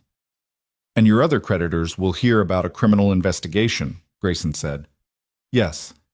And the financial press will hear about it." "Yes. So going to the police today solves one problem and creates 5 more. "Exactly." She paused. "Which is why I'm not going to the police today." He looked at her. "What are you going to do?" She pointed to a meeting listed on the timeline. 4 days from now, Friday morning. "Derek has a meeting scheduled with our primary lender, Westfield Commercial Bank, that he arranged himself using his former CFO credentials, which I didn't know about until yesterday. He told them he needed to discuss financial restructuring options for Meridian. He's planning to walk into that meeting and present himself as the financial authority of this company and discuss options that would give him legitimate access to restructure our debt in ways that would benefit his Delaware LLC. He thinks he's still in a position to do that. He doesn't know how much I've built," she said. "He thinks I've been reactive, blocking things as they came. He doesn't understand that I've been preparing a case." "What happens Friday?" "Friday," she said, "I walk into that meeting instead." He was quiet for a moment. "With Patricia and legal." "With Patricia, legal and full documentation. I present the forensic audit to Westfield's executive team. I demonstrate that Derek's access was terminated for cause, that his credentials are invalid, and that Meridian's actual financial position, separate from the damage he's caused, is sound and improving." She looked at him. "Westfield is not going to want to be part of a fraud situation. They will want to work with me to clean it up. And if I handle this through the bank first in a structured way before it becomes public, I control the narrative. And afterward? Afterward, we file the formal complaint, with documentation that Westfield's compliance team will have already verified." She looked at the timeline. "It becomes a business story about a company that survived internal financial sabotage, not a scandal story about a company in crisis." He stood there looking at the timeline for a long moment. It was a good plan. It was a genuinely good plan. The kind that required not just intelligence, but a very specific kind of patience. The kind that could only be built by someone who had been angry for a long time and had decided to be strategic instead. "What do you need from me?" he said. "For Friday." She looked at him, a direct measuring look that he'd gotten used to, but that still had a quality of assessment in it, like she was checking whether the person she'd decided to trust still matched the person she thought she was trusting. "I need a supporting voice," she said. "Not a legal one, not corporate. A creditor who was harmed by the financial mismanagement Derek oversaw, who can speak to the concrete operational damage, who has documentation of his own." She paused. "You have the original invoice, the 47 days of non-payment, the signed agreement documenting that the account was overdrawn, and you have the current consulting contract, evidence that Meridian, under my management, is a functioning business generating real operational results. You want me in the room. I want you available," she said. I don't know if Westfield will want to hear from you directly, but having you there, a working contractor, not a corporate insider, changes the character of the meeting. He thought about this, about what it meant to be present for a confrontation between Aurora Sterling and the banking institution that held the debt of a company she was trying to save from her own husband's sabotage, about what it meant to be, in some sense, a witness to something deeply private dressed up as professional. This is also personal for you, he said. She didn't flinch. Yes. The documentation, the strategy, the Friday meeting, all of that is real. But there's also a part of this that's about walking into a room where a man expected to have power and showing him that he doesn't. She was quiet for a moment. Then she said, "Yes, that part is also true." She said it without apology. "Is that a problem for you?" He thought about it honestly. "No," he said. "I just want to know what I'm walking into." "You're walking into a room where I intend to end something that should have ended a long time ago," she said, "professionally and otherwise. And I want someone there who knows the complete picture and isn't paid to be on my side. I'm under contract with you." "For equipment maintenance," she said. "Not for this." He looked at her, at the dark circles that 4 months of this had put under her eyes, which she hadn't tried to cover, at the handwritten timeline on the table, her handwriting, neat and precise. The dates mapped out in the same way she'd mapped out the 30-day recovery plan on that first morning. The same mind. The same method. "I'll be there Friday," he said. Something moved through her expression. Not relief exactly. Something quieter. Like a weight shifted slightly. "Thank you," she said. "Don't thank me until it works," he said, "but that's the rule. You've said that before." "Because it's still the rule." She almost smiled. The almost was what got him. The way it stopped just short, like she'd gotten out of the habit of letting things all the way through. He drove home that evening thinking about Derek Hastings. He'd never met the man. He'd spoken to him exactly once, that phone call, 6 weeks before all of this started. The one where Hastings had told him with the flat confidence of someone unaccustomed to being questioned that the invoice would be addressed in the next billing cycle. He'd had the voice of a man who had learned very early that the world would accommodate him, and who had spent every year since then operating on that assumption. Grayson had met men like that. Not often. His world didn't intersect much with that particular species, but enough to recognize the type. The kind of man who confused managing his environment with actually deserving it, who saw a company his wife had built and understood it primarily as a resource he had access to. He thought about Roy Burkett standing in the Eastern facility saying she's holding it all up herself. Just a maintenance facility manager, no particular stake in the larger drama, observing what he'd seen with clear eyes over 4 years. He thought about Aurora at 6 that morning terminating Derek's employment. He tried to imagine what that conversation had looked like. He couldn't quite picture it, not because he doubted she could do it, but because he suspected the conversation had been brief and exact in a way that most people's difficult conversations were not. He picked up Lily from Sandra's that evening. Sandra watched her 2 days a week while school was out, and Sandra had opinions about the arrangement, all of them positive, because Sandra loved her niece, and because this gave her a reason to come over and reorganize Grayson's kitchen, which she did every time under the pretense of needing something that was never where she expected it to be. Lily ran at him when he came through the door. He caught her and held her, and she immediately began telling him about a bug she'd found in Sandra's garden and the detailed investigation she had conducted into its living situation. "What kind of bug?" he said, carrying her to the couch. "A roly-poly, but a really big one. I think it was the grandpa one." "Did you name it?" "Gerald," she said with complete seriousness. "Good name." "I put him back," she said. "Sandra said I had to, but I was going to anyway." He sat on the couch with his daughter, leaning against his shoulder, and her small, warm certainty about the world, about Gerald the roly-poly, about the correctness of putting things back where they lived, and let himself stay there for a while before anything else. Sandra came out of the kitchen with 2 mugs of coffee, handed him one, and sat across from them. She looked at his face. "Big day?" she said. "Something like that." "Does it involve the woman you're pretending is just a client?" Lily had fallen into explaining the roly-poly's underground home and was not listening to adults. Grayson looked at his sister. "She is just a client," he said. "You drove 4 hours because $11,000. You signed a contract because the money made sense. You went back today." She raised her eyebrows. "Why did you go back today exactly?" "She needed—" He stopped. Sandra sipped her coffee with the patient expression of a woman who had 32 years of reading her brother's pauses. "It's complicated," he said. "It's always complicated with you. Simple things don't interest you." She looked at him. "Is she a good person?" He thought about that honestly. "Yeah," he said. "I think she is. She's in a hard situation that she didn't make, and she's handling it with more discipline than most people could. Is she interesting? Sandra, I'm asking a real question."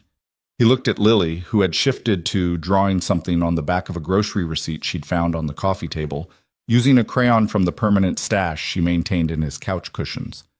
"Yeah," he said. "She's interesting." Sandra nodded and said nothing else, which was, in its way, the most effective thing she could have done. But Thursday passed in a strange suspension. Grayson went through the motions of normal work, a phone call with a new prospective client, ordering parts for the Eastern facility's monthly maintenance, returning 3 emails he'd been putting off. Marcus noticed the quality of his distraction and didn't comment, which was characteristic. Aurora called Thursday afternoon, brief. She said the meeting was confirmed for 10 a.m. Friday.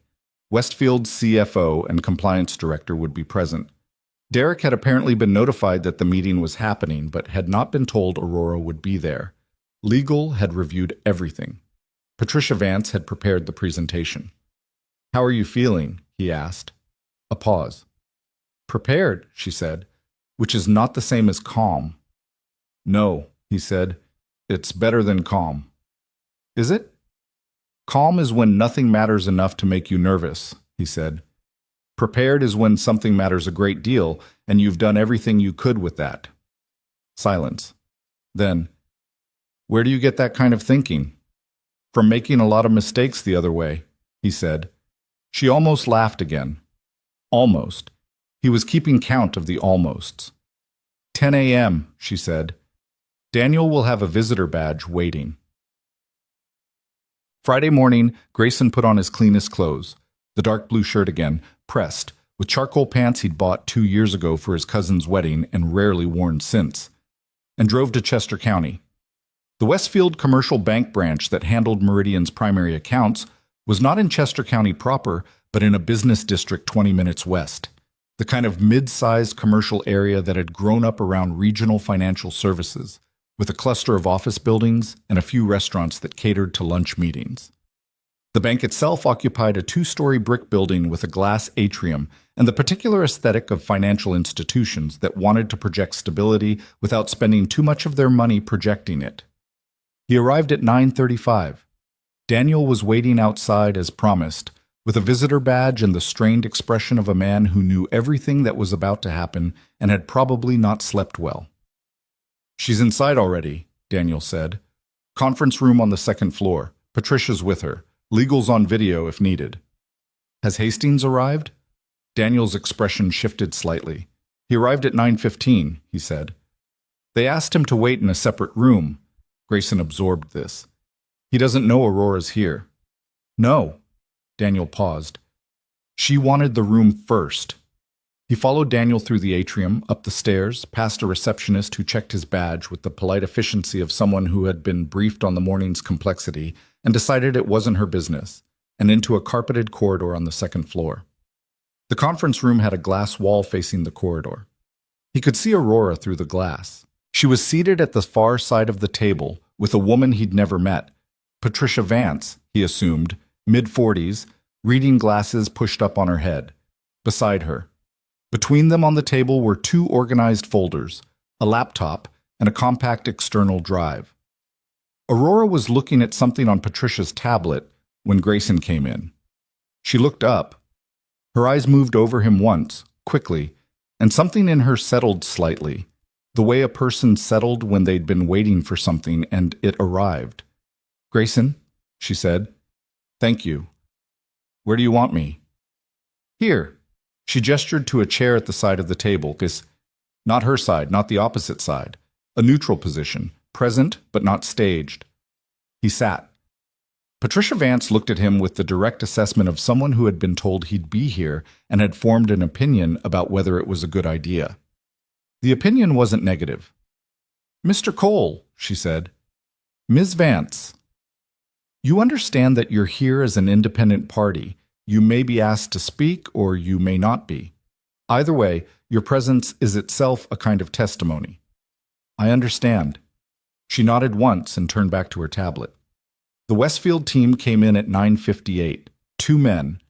Grayson read them as the CFO and the compliance director, both in their 50s, both with the expression of men who had started the day expecting a standard meeting and received communications in the past 24 hours that had complicated that expectation. They shook hands with Aurora, acknowledged Patricia, looked at Grayson with visible uncertainty. "Gary Morrow, CFO," the taller one said to Grayson. "Grayson Cole. I'm a vendor and current contractor with Meridian Agritech." A slight shift in Morrow's expression.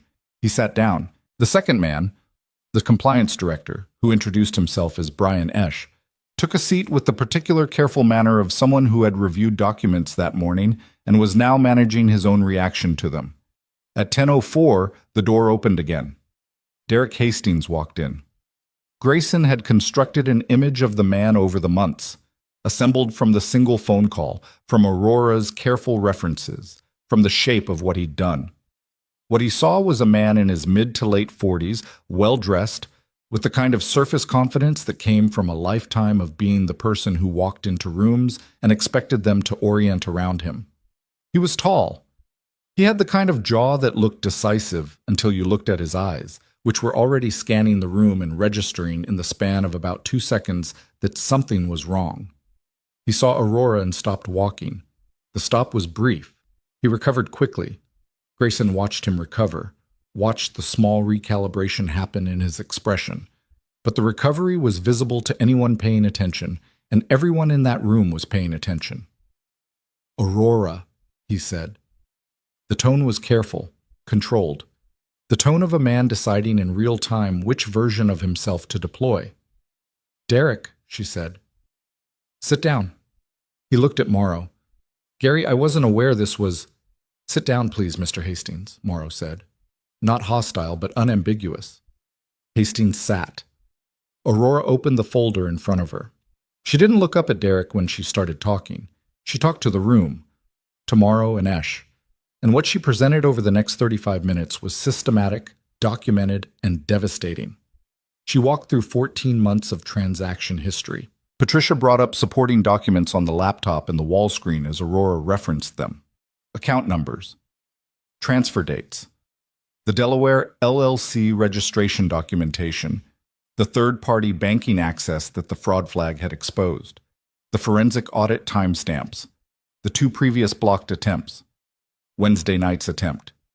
She presented it without drama, without anger in her voice, or rather, with anger so thoroughly converted into precision that the precision itself was what was frightening. She spoke the way someone spoke who had been building this for a very long time and had decided that when the moment came, she was going to be exactly right. Hastings interrupted twice, the first time to say that the audit was incomplete. Aurora paused, looked at him for the first time and said, "Page 41, without further elaboration." Patricia pulled up page 41. Hastings looked at it. He didn't interrupt again for 11 minutes. The second interruption was different. He leaned forward and his voice dropped into something lower and more personal, the register of someone shifting tactics, moving from professional challenge to something more intimate and more calculated. "Aurora," he said, "we should discuss this privately before—" "No." One word, completely flat. "What you're doing here is documented, verified, and supported by forensic accounting and bank records." She looked at him with an expression that had no heat in it whatsoever. That was what was striking about it, the total absence of heat. Whatever she had felt at some point in the previous 14 months had been processed into something else entirely. "You can retain counsel before you respond. That's your right. But this meeting is about Meridian's relationship with Westfield, and that is happening today whether you're comfortable with it or not. Hastings looked at Morrow. Gary, this is a domestic dispute being brought into... Brian, Morrow said to the compliance director without looking at Hastings. Esch clicked to a new screen.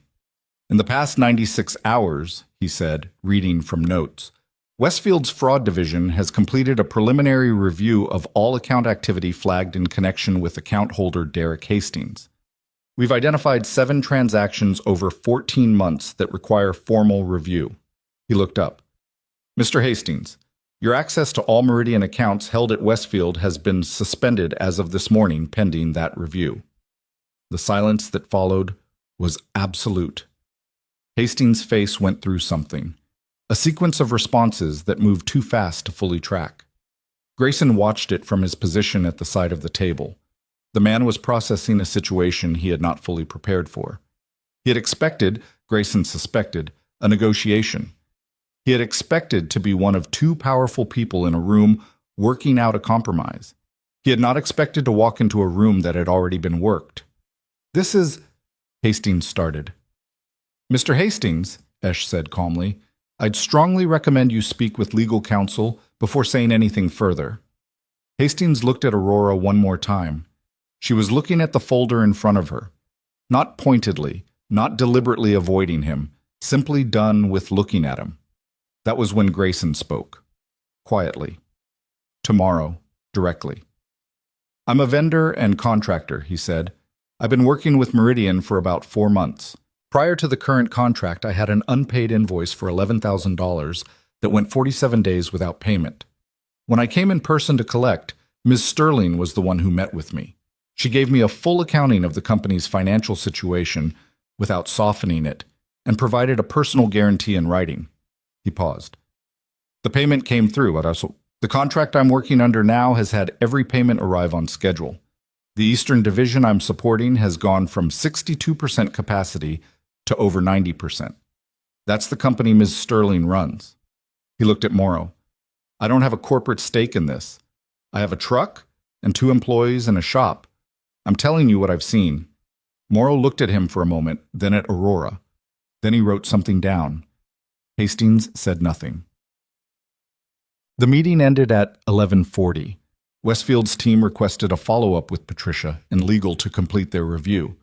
Morrow shook Aurora's hand at the door and said, We'll be in contact by end of day Monday.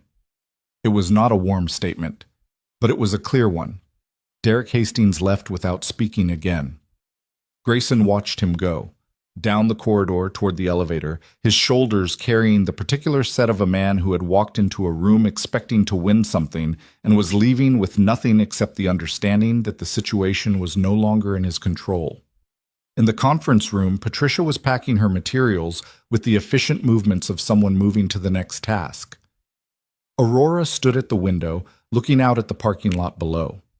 Her arms were crossed loosely, not tightly, the way they would have been if she was still in combat mode. Loosely. Grayson came to stand a few feet away, not beside her exactly, near her. They stayed like that for a moment. That was well done, he said. I've been building it for 2 months, she said. It should have been well done. Building it and delivering it aren't the same thing. She was quiet. Below, in the parking lot, he could see Derek Hastings getting into a black car. They both watched him go without comment. Is it over? Grayson asked. This part, she said. The legal process starts now. That takes time. She paused. But the accounts are free. Westfield will work with us to restructure the debt he touched. The operating freeze will lift. She turned from the window. Meridian is not going to collapse. I know, he said. I've known that for a while. She looked at him. There was something in her face that was different from anything he'd seen there before. Not the composure of the conference room, not the controlled fatigue of the phone calls, not the focused intensity of the presentation she'd just given. Something older and more tired than any of that. Something that had been under all of it.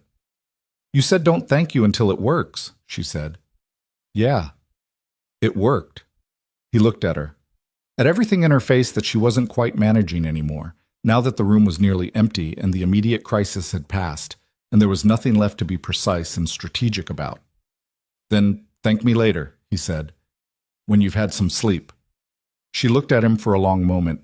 Then she nodded once and picked up her folder, and the three of them walked out of the conference room together. In the atrium, Daniel was waiting with a relieved expression that he was very badly concealing. Patricia peeled off to take a call. Aurora and Grayson stood for a moment near the exit.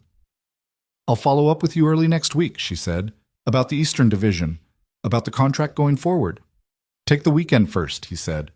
She almost said something. He could see it start, and then she seemed to decide against it. "I'm not very good at taking weekends," she said instead. "I know," he said. "Do it anyway." She looked at him one more time, the measuring look, but different now, like whatever she was measuring had changed. Then she walked to where Daniel was holding the door. Grayson went to his truck and sat for a minute.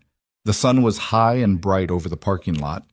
Chester County, a bank building, an ordinary Friday outside a window where something had just ended. He called Marcus. "How'd it go?" Marcus asked. "She did what she said she was going to do," Grayson said. "And you?" "I was there." "That's it?" "That's it." Marcus was quiet for a second. "That's not nothing," he said. "Being there, when it matters, that's not nothing." Grayson started the truck. "No," he said, "it's not." He drove home in the early afternoon light, through the flat roads of Chester County and back up toward the highway, and the distance between where he was and where he'd started felt different than it had on any of the other drives. Not shorter, not easier, just different. The way things felt when you'd been part of something and come out the other side of it still intact. He didn't know what came next. He wasn't trying to figure it out yet. Some things needed a little time before they became clear. Monday came the way Mondays did, without ceremony, without acknowledgement of what the previous week had been. Grayson was in the shop at 7:30, doing the kind of maintenance on his own equipment that always got pushed back during busy periods, sharpening, cleaning, calibrating things that had been running slightly off without becoming urgent enough to stop for. Marcus came in at 8, and they worked alongside each other for an hour without talking much, which was comfortable in the way that shared quiet was comfortable between people who'd been in each other's professional orbit long enough that silence didn't require filling. At 9:15 his phone rang. Patricia Vance. He'd expected Aurora. He set that expectation aside and answered. "Mr. Cole?" Patricia said. She had the same quality on the phone that she had in person. Efficient, no wasted words, but not cold. "I'm calling on Ms. Sterling's behalf. She's in a call with legal that's running long. She asked me to update you directly." "Go ahead." Westfield's compliance team completed their preliminary review over the weekend. They've confirmed the transactions we identified and have formally flagged the account activity for investigation. They've also agreed to restructure Meridian's primary debt instruments, specifically the 2 credit lines that were drawn against him properly, on terms that reflect the actual operational state of the company rather than the damage Mr. Hastings created. She paused. "The operating account hold has been lifted as of this morning." He leaned against his workbench. "That's fast." Westfield moved quickly because they prefer resolution to litigation. Having documentation as thorough as ours made that easier. A brief pause. "The formal complaint against Mr. Hastings was filed with law enforcement Friday evening. That process will take time, but the company's financial structure is no longer encumbered by it." "And the contracts, Barrett Foods?" "Barrett's legal team was notified Friday. We provided them with a summary, carefully worded, reviewed by our legal team, explaining that Meridian had proactively identified and remediated an internal financial control issue. The stability clause question was raised and reviewed. Barrett has indicated they do not intend to invoke it." Another pause. "Ms. Sterling handled that call herself. Friday evening.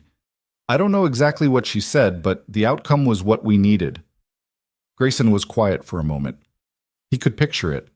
Aurora Sterling on a Friday evening, after a morning that had involved confronting her husband in a bank conference room, making another careful phone call to preserve a major commercial contract. Getting it done because it needed to be done regardless of what the day had already cost her. "What about the other vendor invoices?" he said. "The rest of the list she mentioned in March." "That's actually why I was calling specifically," Patricia said. "Ms. Sterling is setting up a vendor resolution meeting this week. All outstanding invoices from the period of financial mismanagement will be reviewed and scheduled for payment. You've been paid, obviously. But she wanted you informed as a courtesy, and as someone she described as having a perspective on what this period looked like from the vendor side. She wants me at the meeting. She'd like your input beforehand, at your convenience. He thought about it. Tell her I'll call her this afternoon, once her legal call is done.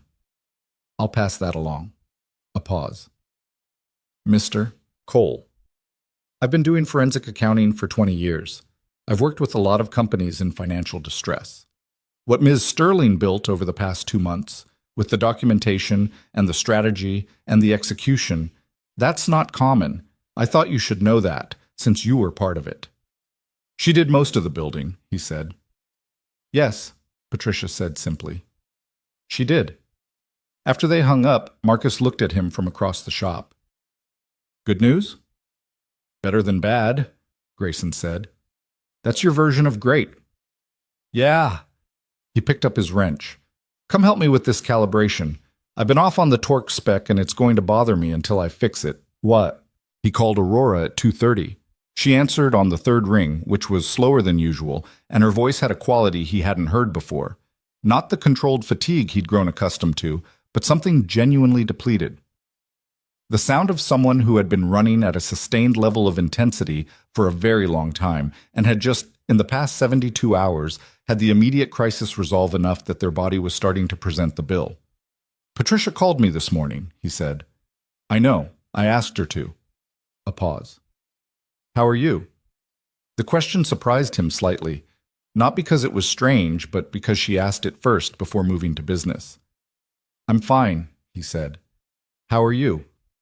A brief silence. Honestly, I'm very tired.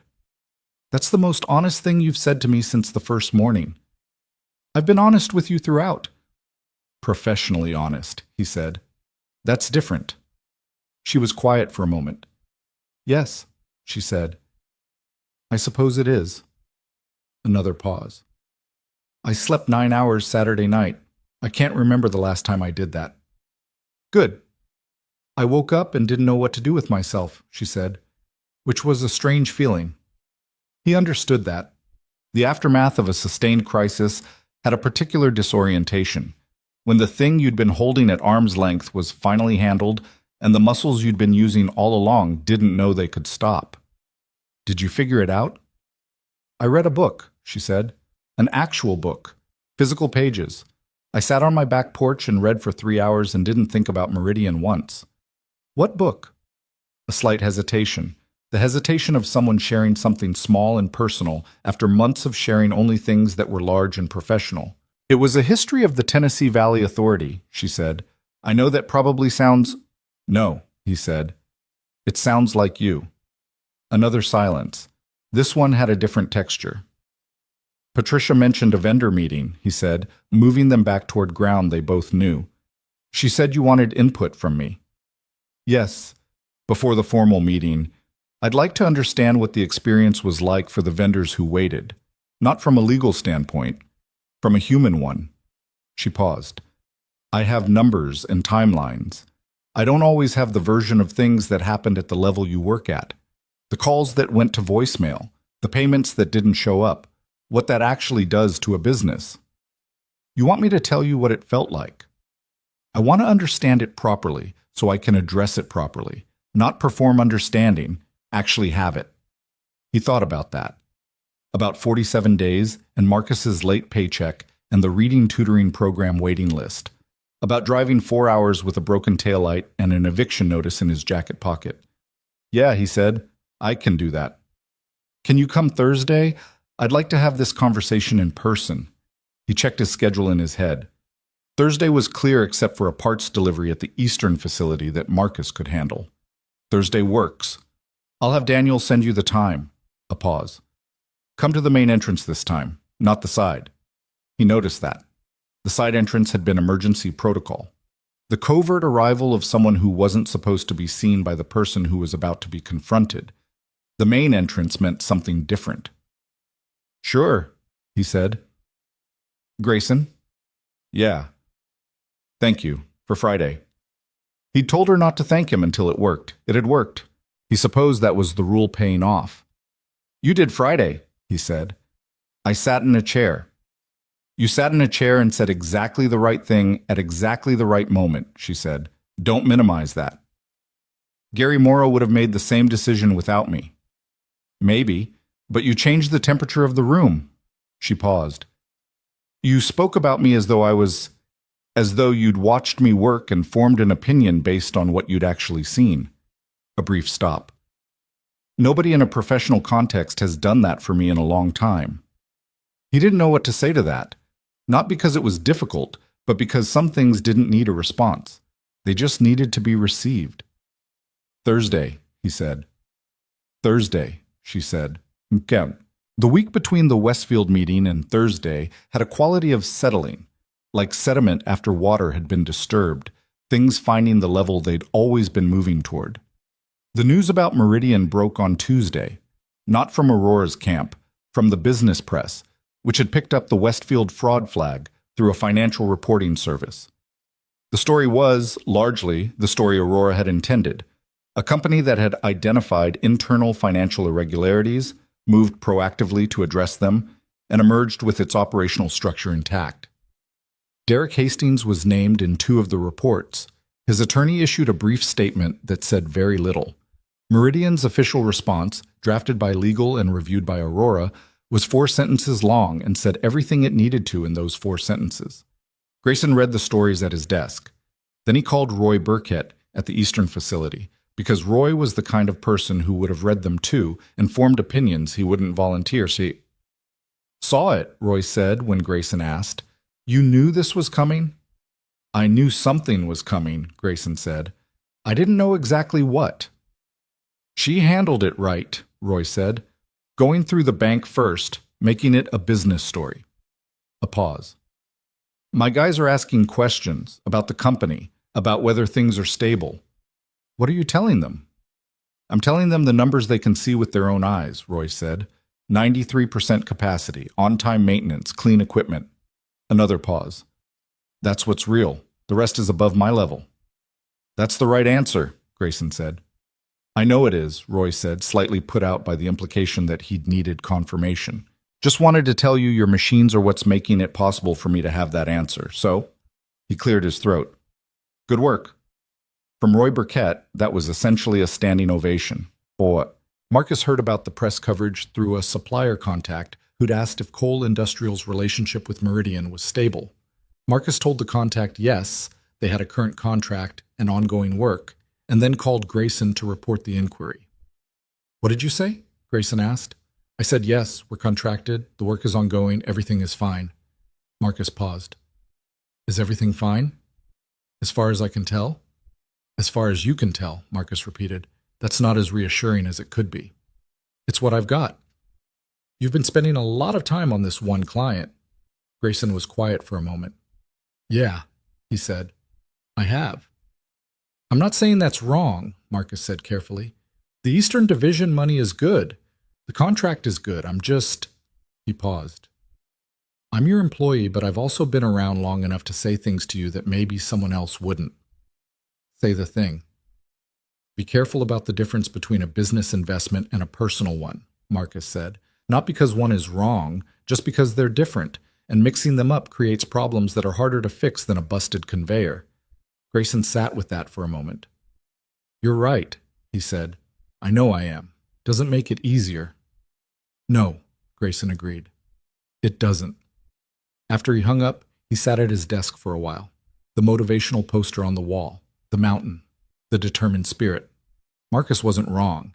He'd been thinking about Aurora Sterling in ways that weren't strictly professional for longer than he'd been willing to name directly. He knew that. The Thursday meeting, the phone call that had run longer than it needed to, the small things, the almost laugh he kept counting, the way she'd said I read a book like it was a confession. He was also a man who'd been a single parent for 3 years and hadn't had a relationship in that time that amounted to more than 2 dinners and an awkward end, and who had learned to be skeptical of his own instincts when they pointed toward something he wanted rather than something that was simply clear. Aurora Sterling was in the middle of dismantling a marriage, managing a legal process against her former husband, and trying to stabilize a company.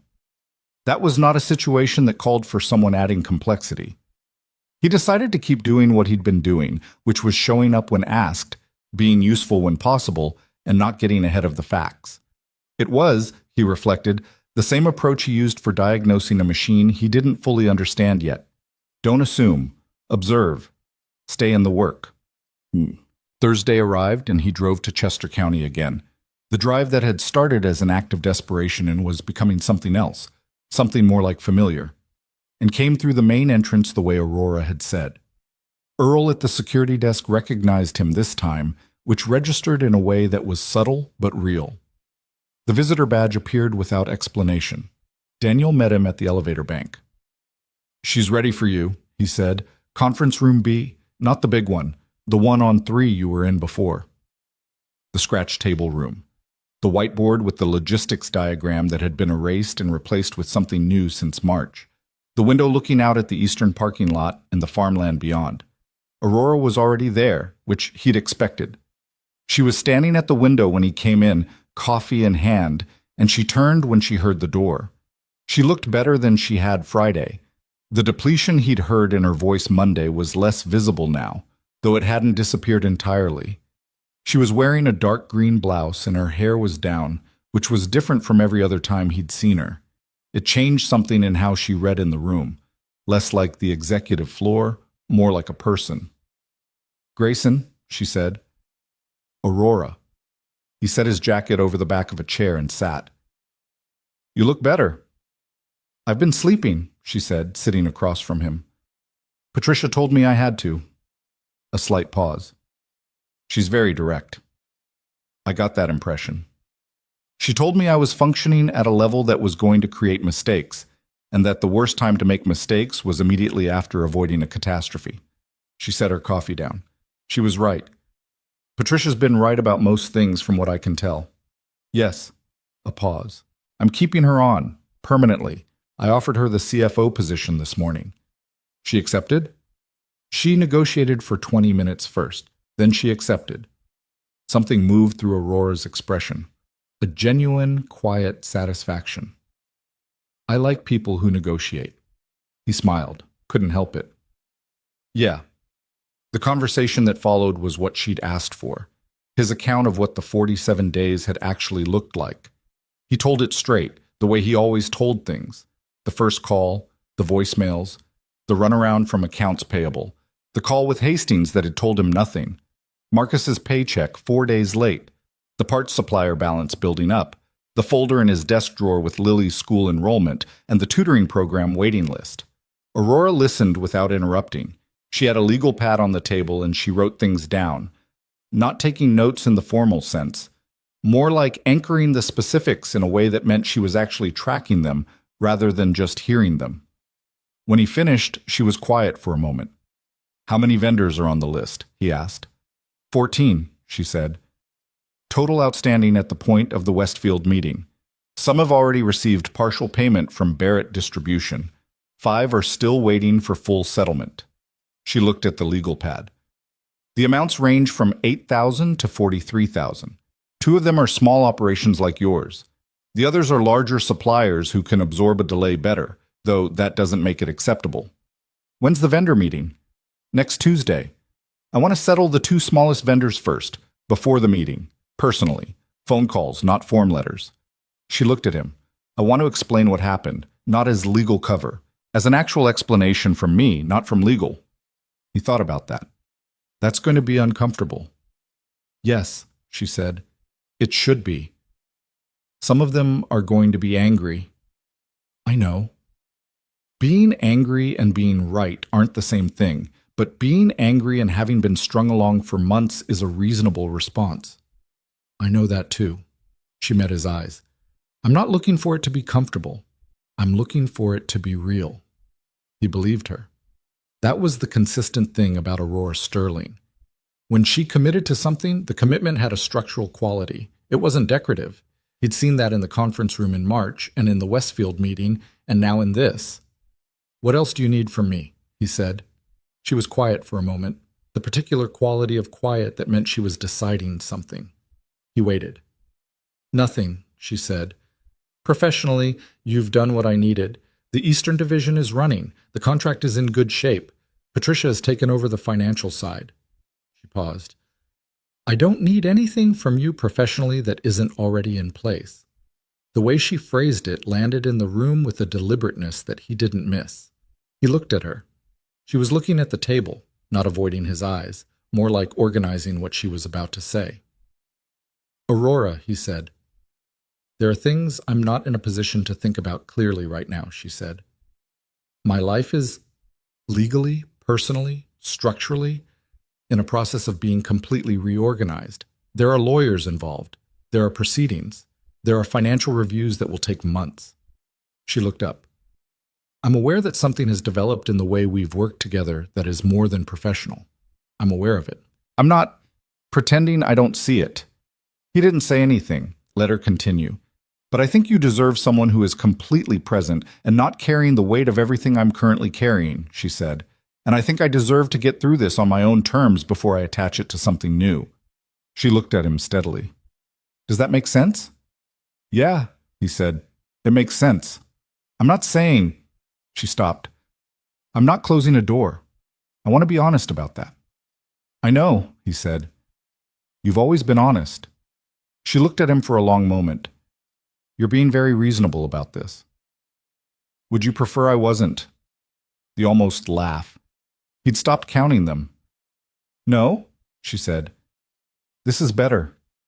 Then we're good, he said. He meant it. It wasn't easy. He was aware of that, sitting there, aware of the gap between what was clear and what was simple. But it was right. He'd learned, mostly from the harder versions of not knowing this, that timing was not a minor detail. It was the whole thing. The same machine with the same parts would either run or destroy itself depending on whether the sequence was right. You couldn't shortcut that. Good, she said, and then, more quietly, thank you. For that too. I keep telling you to stop thanking me. You keep doing things worth thanking, she said. They sat with that for a moment. Outside the window, the farmland beyond the parking lot was green and flat under an overcast sky. Neither of them was in a hurry to end the conversation, but neither of them had a particular reason to keep extending it, and they both knew it. How's Lily? She asked. She's good. She decided Gerald the roly-poly needs a friend, so she's been looking in the garden every day. Gerald. The bug she found at my sister's, very important individual. That's... She stopped. Actually smiled this time.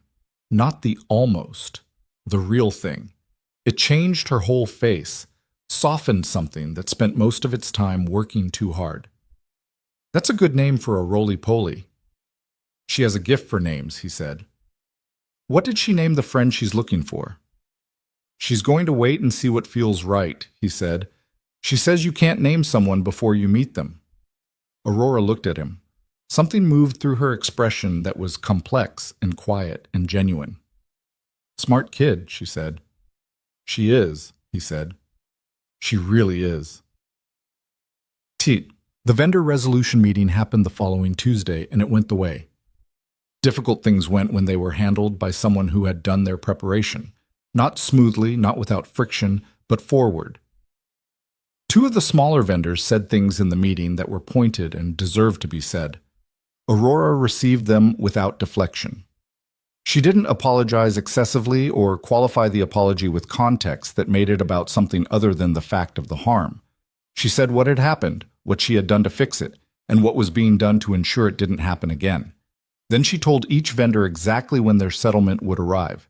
Patricia had the numbers on a screen. Every payment was scheduled. Every timeline was specific. Grayson wasn't in the meeting. He heard about it afterward, from Daniel, who described it with the careful understatement of someone who'd been braced for worse. It was hard, Daniel said. She held up. She would, Grayson said. Yeah, Daniel agreed. I'm starting to understand that. The settlements went out over the following 2 weeks. One by one, the outstanding invoices cleared. Grayson tracked it not because he was owed anything, his account had been settled months earlier, but because he'd heard the names in that original vendor list from Aurora, and it mattered to him that they were resolved. He knew what it felt like to be on that list.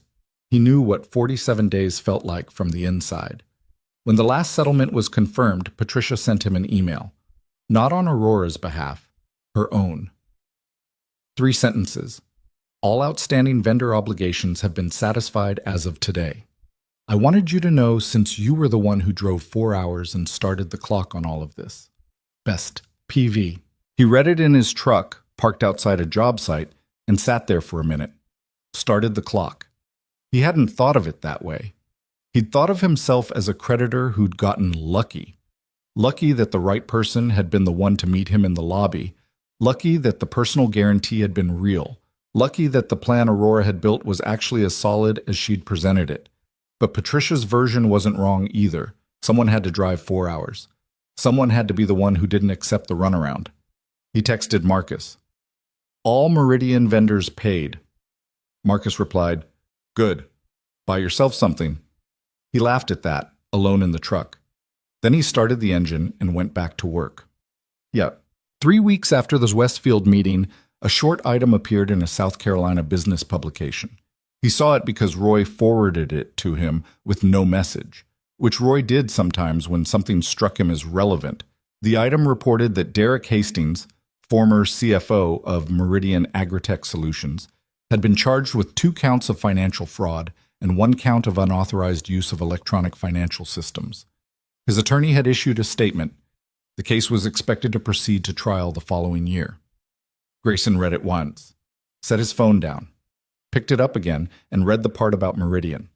A single paragraph that described the company as having cooperated fully with investigators and noted that its operational structure was stable and continuing. Stable and continuing. He thought about that morning in March, the glass front lobby, Earl at the security desk, the way he'd sat in that waiting area for over an hour drinking bad coffee and reading corporate brochures and deciding he wasn't going to leave. The moment those elevator doors had opened, he put the article away. He had a job to do. The Eastern Division's quarterly assessment came due in late May. Grayson drove down on a Wednesday. Not a Friday, not an emergency, just a scheduled professional visit in the ordinary course of a working contract, and spent 6 hours going through the facility with Marcus. All 6 units were running within spec. Roy had been doing the monthly maintenance properly, following the documentation Grayson had left, which was something Roy would not have done for just anyone, and which said something about the relationship that had developed between the two of them over the preceding months. They finished the assessment late afternoon. Marcus loaded the truck. Grayson stood in the facility entrance with Roy for a few minutes in the particular late-day quiet of a building that had done what it was supposed to do. Good numbers, Roy said. Good numbers, Grayson agreed. Roy looked out at the parking lot. You talked to Ms. Sterling much? Still? Some, Grayson said. She doing all right? He thought about the most recent call, 2 weeks ago, brief and professional, about the maintenance schedule and a parts specification question. The way she'd sounded, steadier than he'd heard her in months. Not lighter, exactly. More like her own weight, settled correctly. Yeah, he said. I think she's doing all right. Roy nodded. Good. She earned it. He said it with the particular Roy Burkett brevity that meant the statement was complete and final and not up for elaboration. Grayson shook his hand. See you in a month, Roy. Yep, Roy said. Drive safe. He drove home through the early evening. The light was long and warm over the countryside, the kind of late spring light that made everything look like it had been thought about carefully, which it hadn't. It was just the angle and the season and nothing more, but which felt, in the way of late-day light, like something earned. His phone buzzed at a red light. He glanced down. A. Sterling. He answered through the speakers. Aurora. Quarterly assessment today, she said. Daniel told me. How are they? All 6, clean. He pulled through the light. Roy's team is maintaining them right. Roy told me the same thing, she said. He sent me a text that said, Machine's good, Cole knows what he's doing, that's all. Grayson smiled. That's a speech, coming from Roy. I know. She paused. How are you? Good, he said. Long day, but a good one. He drove for a moment. How are you? She was quiet for a couple of seconds. The kind of quiet that wasn't hesitation exactly, more like someone deciding to be honest instead of brief. I had a conversation with my attorney today, she said, about the divorce proceedings. It looks like the timeline has accelerated. Given the criminal case and the financial evidence, the legal separation will probably be finalized within the next 60 to 90 days. He kept his eyes on the road. How do you feel about that?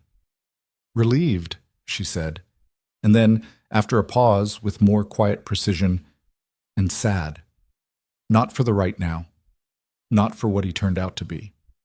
For the person I thought he was. For the years I spent on something that wasn't real. Another pause. That's a different kind of grief than I expected. Quieter. More private. Yeah, he said.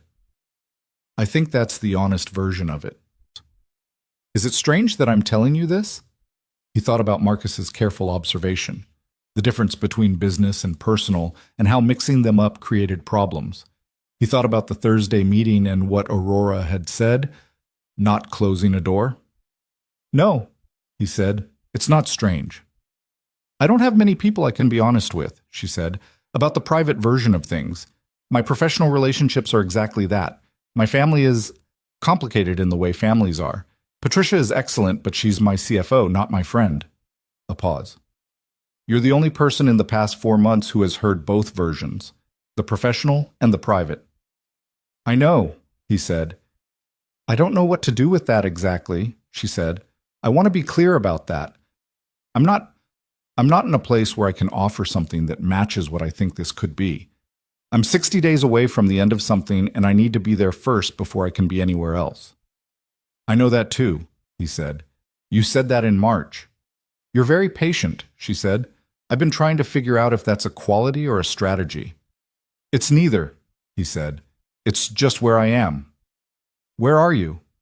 He drove for a moment, the farmland giving way to the outskirts of town, the familiar roads, the sound of tires on asphalt. I'm someone who drove 4 hours to collect a debt, he said, and ended up somewhere I didn't expect. And I'm still figuring out what that means, but I'm not in a hurry about it. He paused. Some things you don't push. You show up, you do the work, and you trust that the right sequence matters. A silence. Then quietly, you sound like you're talking about a machine. Maybe, he said, or maybe the principle is the same. She was quiet for a long moment, the kind of quiet that meant she was sitting with something rather than building toward the next thing. 60 days, she said finally. I'll be around, he said. I know, she said, and then, good night, Grayson. Good night, Aurora. He drove the last 10 minutes home in the warm evening light. When he pulled into his driveway, Sandra's car was at the curb. She'd taken Lily to a school event and was dropping her off. He could see them through the windshield, coming up the front walk, Lily ahead of Sandra, by 4 steps with the energy of a 5-year-old who had not yet been informed that evening meant slowing down. He got out of the truck. Lily saw him and broke into a run, which was the best possible end to any day that had ever existed. Daddy, we did a science thing, and I made a volcano, and it exploded, but only a little. Only a little is the right amount, he said, catching her. I know. Mrs. Peterson said too much is a waste. She pulled back to look at his face. Are you tired? A little, he said. Good tired. That's the best kind, she informed him seriously. Yeah, he said. It is. Sandra came up the walk behind them and looked at his face with the particular sister look that extracted information without asking for it. She raised an eyebrow. He shook his head slightly. Not yet, not now, not in front of a 5-year-old with volcano residue on her shirt and opinions about tired. Sandra nodded once, the question shelved for later. The evening settled in around them, ordinary and warm and imperfect in all the ways ordinary evenings were. And Grayson held his daughter and thought about 60 days like it was a thing he could afford to wait for. He could. He had work to do, a business to run, a kid to raise, and the simple, hard-earned knowledge that the right timing was not a small thing. It was everything. He went inside. The 60 days didn't pass cleanly. They never did. There was a week in June where the legal proceedings hit a complication. Derek's attorney filed a motion challenging the admissibility of certain bank records, And Aurora's legal team spent 4 days in response filings that she described to Grayson in a brief phone call as exhausting and necessary and exactly the kind of thing that makes people lose faith in systems. The motion was denied. The proceedings moved forward. But the week cost her something. He could hear it in the flatness that crept back into her voice, the compression that meant she was managing something she hadn't expected to have to manage again so soon after believing she'd passed it. He didn't call her that week unless she called first. He'd learned the shape of when she needed space and when she needed contact, and that week was a space week. He knew this not because she'd told him, but because he'd paid attention, which was something he'd been doing since March without fully naming it as the kind of attention it was. On the 7th day of that week, she texted him at 9:40 p.m. Motion denied. Back on track. Sorry for the quiet. He texted back, "Don't apologize. How are you?" She replied, "Tired, but the right kind." He smiled at that. She'd picked up his phrase, the one Lily had said, and he'd passed on without thinking about it. And she'd used it back to him with the ease of someone who'd been carrying it around and finally found the right moment. That small thing landed in him more directly than he'd expected. "Good," he texted. "Get some sleep." "Working on it," she replied. And then, after a pause that was long enough that he'd almost put the phone down, "Thank you for not disappearing during the complicated parts." He read that twice, set the phone on the nightstand, looked at the ceiling of his bedroom for a while in the dark. He hadn't disappeared during the complicated parts because it hadn't occurred to him to. That was simply true. He wasn't built for disappearing when things got difficult. He was, if anything, built for the opposite, which was a quality that had served him well professionally and had cost him in ways he didn't always talk about, in the years before Lily when he had stayed too long in situations that asked too much and gave too little back. But this was different. He knew it was different. He knew it the way you knew a machine was running right, not from any single indicator, but from the whole picture, everything in range, the sound and the feel and the numbers all pointing the same direction. He went to sleep. The divorce was finalized on a Thursday morning in late July. He found out not from Aurora, but from a brief item in the same South Carolina business publication that had covered the fraud charges. 3 sentences. Aurora Sterling, CEO of Meridian Agritech Solutions, had finalized her divorce from Derek Hastings. Mr. Hastings' criminal case remained pending. Miss Sterling declined to comment. Grayson read it at his desk at 8:15 a.m. Then he set his phone face down and went to work, because it wasn't his place to call, and he didn't know what to say, and sometimes the right thing was to wait until someone told you what they needed. She called him at noon. "You saw it," she said. Not a question. "Yeah," he said. "I'm okay," she said, before he could ask. "I want you to know that first. I'm okay." "Good." "It's a strange day," she said. "It doesn't feel the way I thought it would. I thought it would feel like relief or like grief or like something with a clear name. It just feels very quiet, like a room that's been emptied out and you're standing in it, hearing the echo." He understood that. "Yeah," he said. "I went into the office this morning because I didn't know what else to do with myself," she said. "Patricia made me leave at 11. She said I was hovering and making the accounting team nervous." He did laugh at that. "Patricia's good for you." "She's insufferable and excellent," Aurora said. And there it was. Not the almost laugh, the real one, full and unguarded, the kind that came out when you weren't bracing against it. He heard it and felt it settle somewhere in his chest that he wasn't going to examine too closely right now. "What are you doing today, Wusel?" he asked. "I was going to go home and read," she said. "But that felt, I don't know, too solitary. I've been very solitary for a long time." A pause. "I was wondering if you had plans." "I have a parts delivery at 2, he said. "Marcus is handling it." "After 2 then," she said. He looked at his desk, the invoice stack, the supply quotes, the motivational poster that had been watching him work for 5 months now. "I know a diner in Rock Hill," he said. "Nothing fancy. Good pie." A brief silence. "That sounds exactly right," she said. 3:30, he said. "I'll text you the address." "Okay," she said. And then, more quietly, "Grayson." Yeah, I'm not calling because I need something. I want you to know that. A pause. I'm calling because I wanted to talk to you, just that. He let that sit in the air between them for a moment. I know, he said. Me too. The diner was called Hazel's, which was the name of a woman who had owned it for 30 years, and who was no longer alive but whose daughter ran it now, and kept the same pie recipes and the same red vinyl booths and the same handwritten daily specials on a chalkboard near the register. It was the kind of place that smelled like coffee and fried things and had a particular quality of noise, not loud, just full, the sound of people eating and talking without performing either. Grayson got there at 3:20. He got a booth by the window and ordered coffee and looked out at the street. Rock Hill on a Thursday afternoon in late July. People going about ordinary things, the heat sitting heavy on the sidewalks, a kid on a bicycle taking the corner too fast and correcting without falling. Aurora came in at 3:32. He saw her through the window first. She'd parked 2 spots down and was crossing the sidewalk in the afternoon light, wearing a plain dark dress with her hair down, no portfolio under her arm, no phone in her hand. She looked like a person arriving somewhere, not an executive arriving somewhere. He watched her push through the door and look around and find him in the slight adjustment in her posture when she did. A small, real thing. She slid into the booth across from him. The server came and she ordered coffee and looked at the laminated menu with the slightly bemused expression of someone who didn't usually eat at laminated menu establishments and was finding it unexpectedly comfortable. Get the pie, he said. That's the only actual recommendation I have. What kind? What kind do you want? She looked at the menu. What's good? Cherry, or the chocolate cream if you need something stronger. She looked up at him. Stronger? It's a significant day, he said.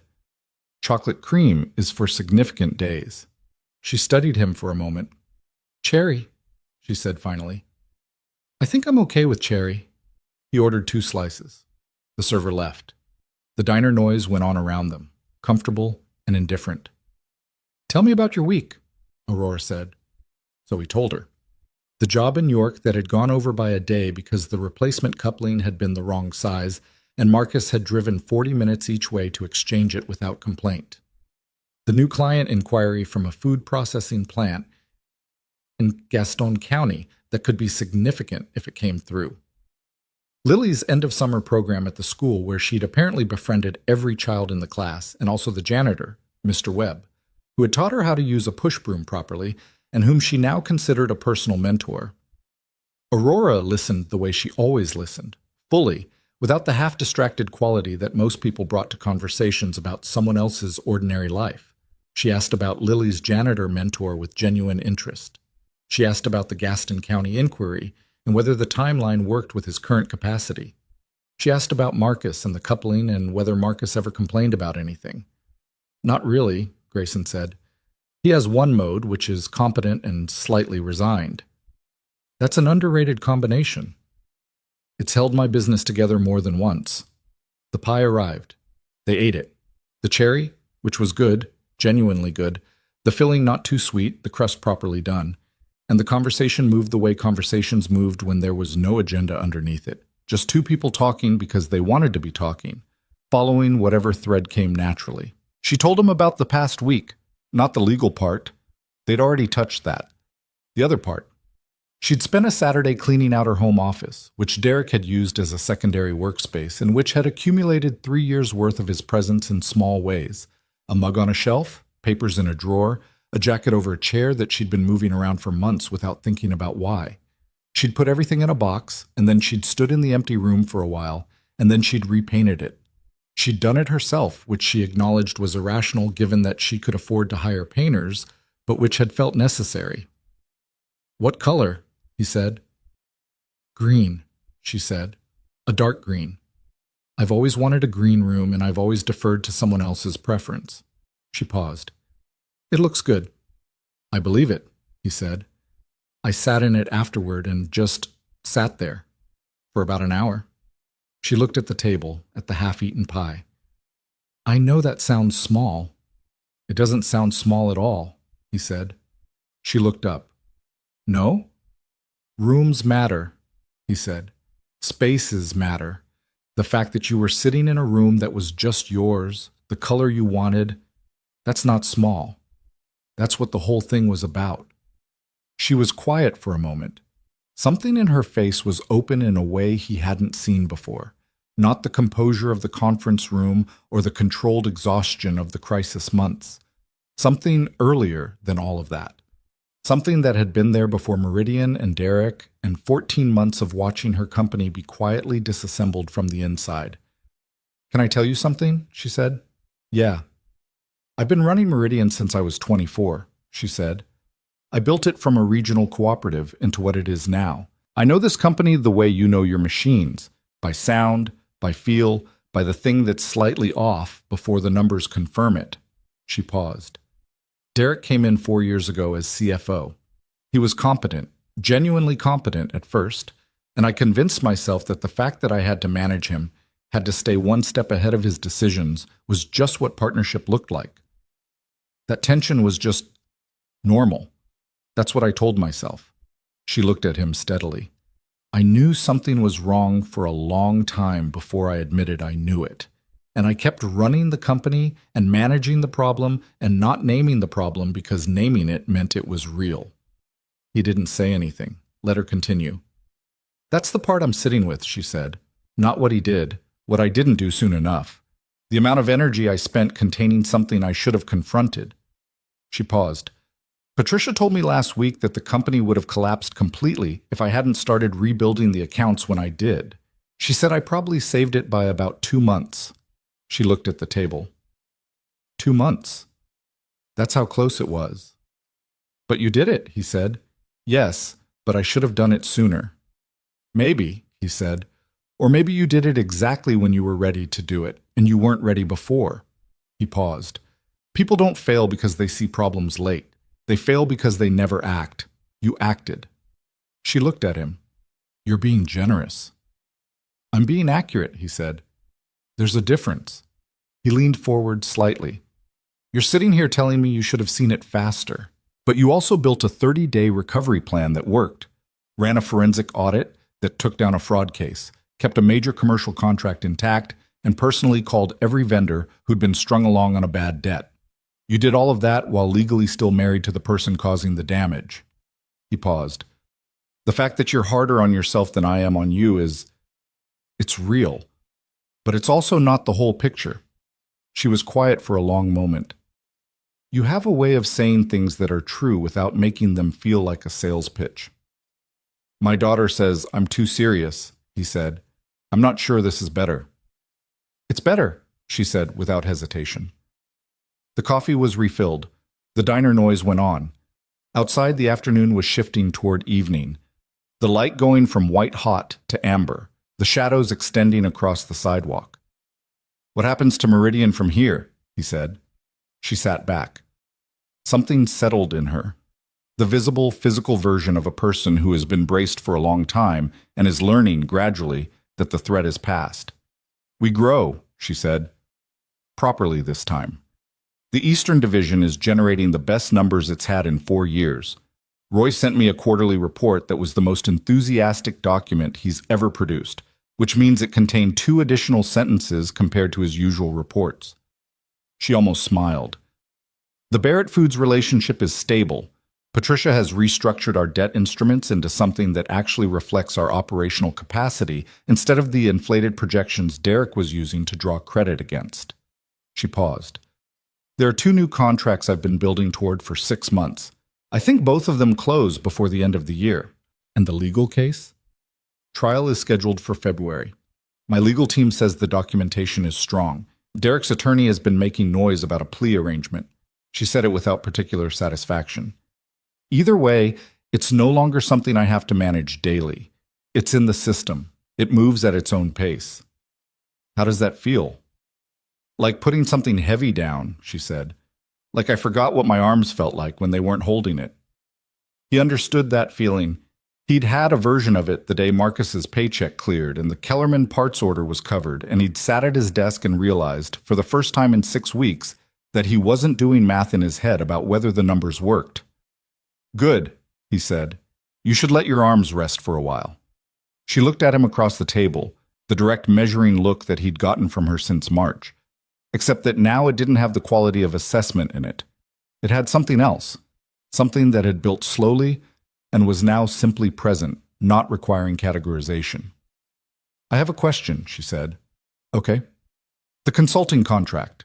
It's month to month, cancelable by either party with 30 days' notice. She looked at him carefully. I'd like to propose a 12-month term instead. He looked at her. A longer contract. Yes, with a revised rate that reflects the value of the work over the past several months, not just the stated scope. She paused. Formally, through proper channels, Patricia will handle the paperwork.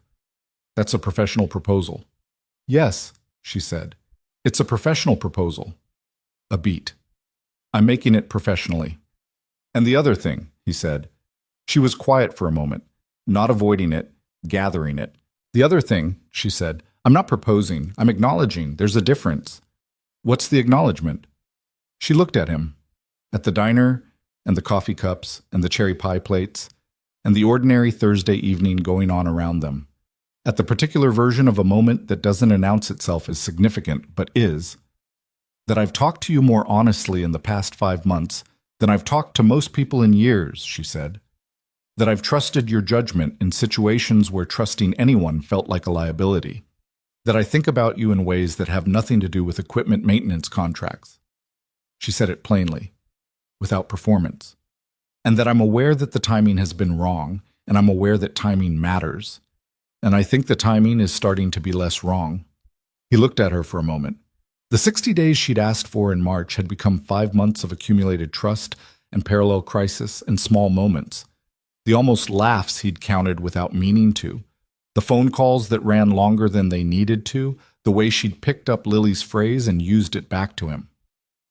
Starting to be less wrong, he repeated. I'm not there yet, she said. I want to be honest about that. I have a trial coming. I have a company to rebuild properly. I have a green room that's still mostly empty. She paused. But I'm not asking you to wait. I'm telling you where I am. There's a difference, he said. Yes. He thought about what Marcus had said, the difference between a business investment and a personal one. He thought about Lily asking, "Are you tired?" with the complete confidence that the answer mattered to her. He thought about 5 months of a woman choosing to be honest with him in situations where dishonesty would have been easier and more convenient, and most people would have chosen it without much internal conflict. I'm not waiting, he said. I'm present. Those are different things too.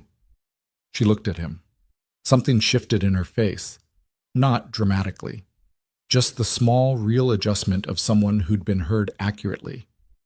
Present, she said, like she was testing the weight of it. We're having pie, he said. That's present. She looked down at her plate, then back up at him. The real smile, not the almost, the full thing, unhurried and genuine, the one that changed her whole face and reminded him that under all the precision and the discipline and the careful management of everything difficult, there was a person who had a green room and read books about the Tennessee Valley Authority on her porch and named the quality of her tiredness correctly. More coffee? The server asked, appearing at the table. Please, they both said, at exactly the same moment. The server refilled both cups and moved on without comment, and the small, ordinary coincidence of it sat between them in the easy silence of people who had stopped needing to fill the space. The 12-month contract was formalized the following week. Patricia handled the paperwork with characteristic efficiency, and when Grayson signed it and sent it back, Daniel confirmed receipt within an hour, and Patricia sent a brief email. Pleasure doing business. Don't break my machines. He showed Marcus the contract. Marcus read it. Read the revised rate. Set it down. That's a significant increase, Marcus said. Yeah. So we're good for a year. We're good for a year. Marcus nodded slowly. You know I'm going to need a raise. I know. And we should probably get the new diagnostic equipment. I know that too. And maybe hire a third person, not right now, but by Q4. I've been thinking the same thing. Grayson took the contract back. You've been thinking about this for a while. Since the Eastern facility hit 93%, Marcus said, I started running numbers. He paused. You've been thinking about it too. Yeah. Good. Marcus picked up his clipboard. Then let's not talk about it anymore until you've done the math properly, and I can look at actual figures. That's fair? I know it is. He moved toward the shop bay. How's the Meridian woman? Grayson looked at the contract. That's not a simple question. I didn't ask for a simple answer. She's good, he said. She's building something, starting over in some ways. It's complicated. And you're, present, Grayson said. I'm present. Marcus paused in the doorway, looked at him for a moment with the expression of a man who'd worked alongside someone long enough to understand them without needing all the details. That works, he said. For now. For now, Grayson agreed. In September, the Gaston County Food Processing Plant signed a contract with Coal Industrial Repair. It was the largest contract Grayson had ever brought in on his own, not Meridian-sized, but significant, enough to justify the third hire Marcus had been projecting, and enough to move the business into a different category from where it had been in March, when he'd driven 4 hours with a broken taillight and an eviction notice in his jacket. He hired the third person, a woman named Kezia, who'd been doing industrial maintenance for 8 years, and who came in for the interview and talked about machines, the way people talked about things they genuinely understood rather than things they'd learned to perform understanding about. Marcus approved of her after one job. Roy, when she came to the Eastern facility for a maintenance visit, said she was thorough, which was Roy's version of enthusiastic. The business grew. Not explosively. That had never been what he wanted, and he'd learned enough about what explosive growth without proper structure looked like to want no part of it. It grew steadily, the way things grew when they were rooted correctly. New clients from the Meridian relationship and from Gaston County referrals. A reputation that had been building in the region since before March, but which now had enough weight behind it to open doors that had previously been adjacent to his reach. He bought the new diagnostic equipment in October. Marcus spent an entire Tuesday learning its full capability and texted Grayson at 7 p.m. This thing is going to change how we work, Grayson texted back. That's why we got it. Marcus replied, I'm aware. I'm just saying it out loud so you know I know. Lily started first grade. She came home after the first day and told him about her teacher, Mrs. Calloway, and her assigned seat next to a boy named Omar, who she'd already determined was her friend based on the fact that he thought roly-polies were interesting. She found a companion for Gerald in Sandra's garden in August, a smaller specimen, clearly younger, and named it, after careful consideration, Francis. Gerald and Francis were returned to the garden, and Lily checked on them with the regularity of a scientist maintaining a field study. His life. Imperfect, busy, carrying things that were heavy and things that were good, moving forward in the way that lives moved when the person living them had decided, not grandly, not with speeches, just quietly and definitely, to keep going. He went back to Meridian's main campus on an official basis for the first time in months, on a Wednesday in late October. Not the Eastern facility, the main campus. A meeting about expanding the consulting contract to include assessment of the main processing line, which had been identified in Patricia's operational review as a candidate for the kind of systematic maintenance work Grayson had done at the Eastern facility. He came through the main entrance. Earl at the security desk said, Mr. Cole, she said to go straight up, without checking any list, which was a different version of the moment than the one 8 months ago when he'd stood at this desk for 40 minutes, waiting to be acknowledged. He took the elevator to the third floor. Not the conference room this time, Aurora's actual office, the one with the financial dashboard on the monitor and the documents on the secondary table, the one he'd sat in on the morning of the Westfield meeting. The door was open. She was at her desk, reading something on her monitor, and she looked up when he appeared in the doorway.